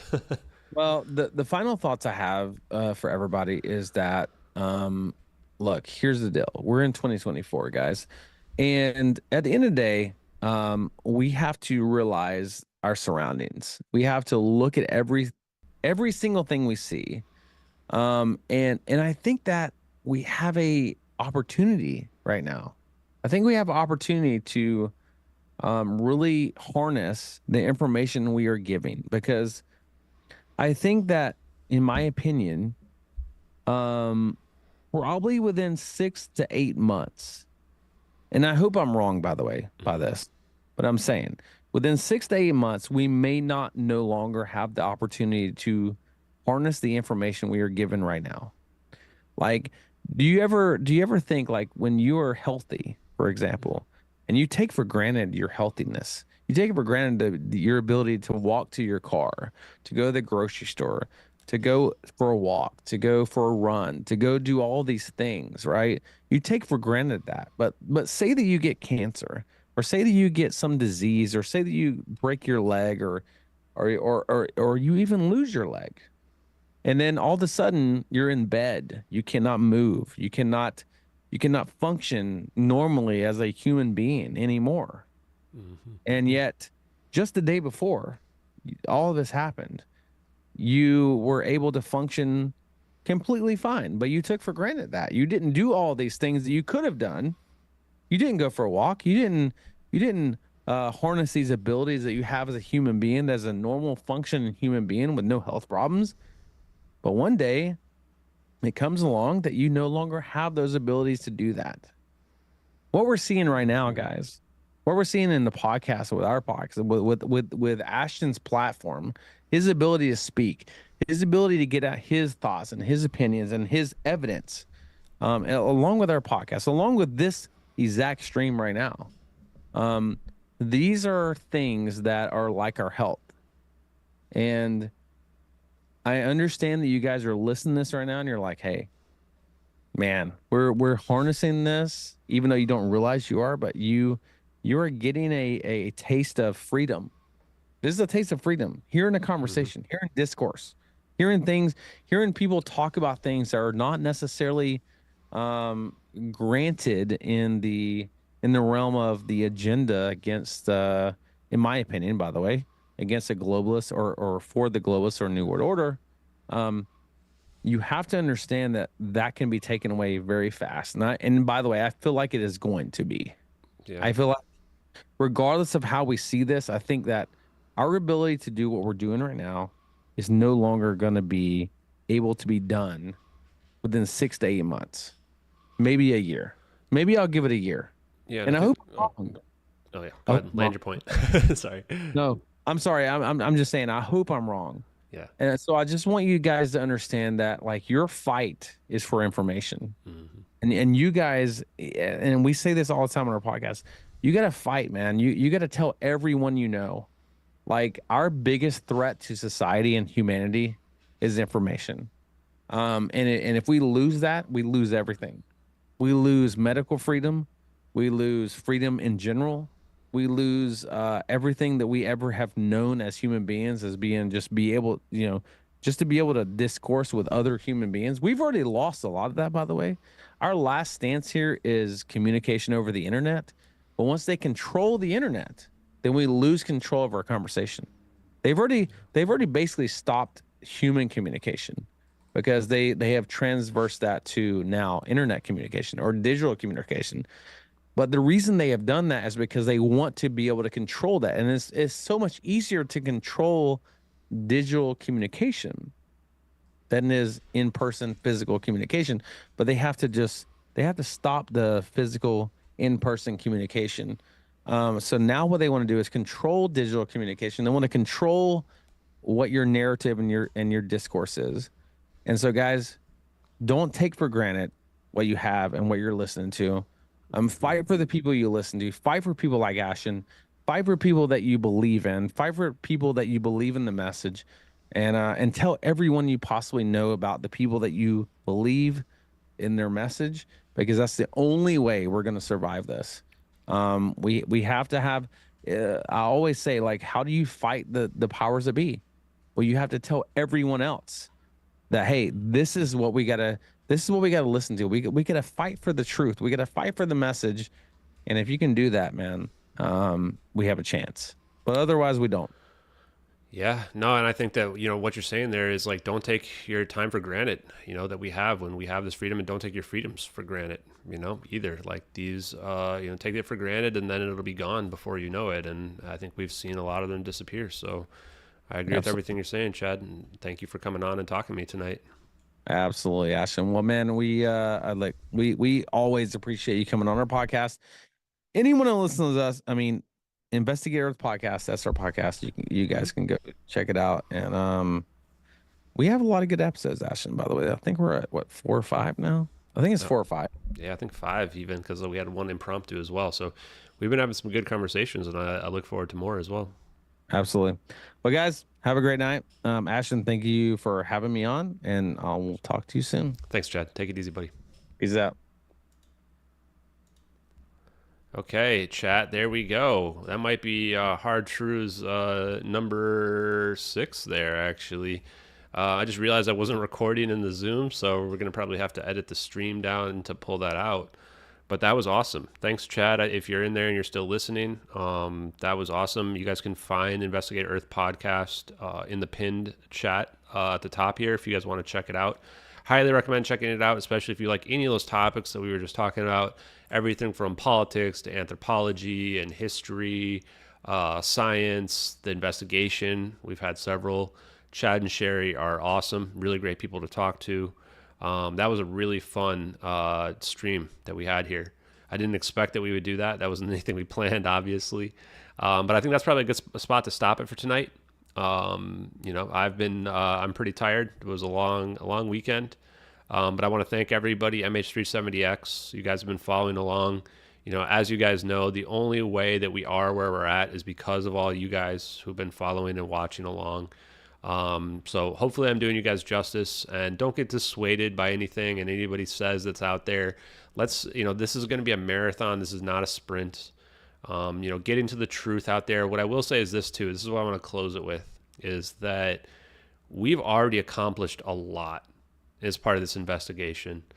There's so many people now that just ping me every single time something related to MH370 comes up, something related to orbs that come up. This is something we've already put out there that's going to resonate, right? People know now about MH370X, and they know about this investigation that's out there. So don't feel like, even though there's people that say, oh, it's been debunked or whatever, that we haven't accomplished something. Even if this was debunked at this point, we've already created something that's everlasting out there, and we've already started this whole movement around it. And this is why, this stuff doesn't even faze me anymore around it, whether or not people believe or not. We're just continuing to get the information out there, continuing to push the science forward. And one day, I think we will be vindicated. But even if we aren't, even if it just becomes a situation where people talk about it and they go, oh yeah, wasn't that those videos related to that? Even then, we'll still have accomplished something. People are always going to wonder in the back of their mind, did 3 orbs teleport that plane? And to me, that's something really important. That's something amazing that I don't think it's ever been done. When it comes to community-led investigations like this, we already won. That's a good way to put it. So thank you guys very much. And yes, I think we'll leave it at that for tonight. But guys, tomorrow, there'll be another stream tomorrow. And we're going to talk about more stuff. We're going to get back into the investigation. I've got 5 articles already to go through tomorrow that have to do with stuff like Matthias Chang, remote controlling airplanes, as well as a lot more conspiracy angles that are out there. A lot of people speculate that something happened to this plane, guys, and we'll dig more into it. Can't wait to talk to you guys again.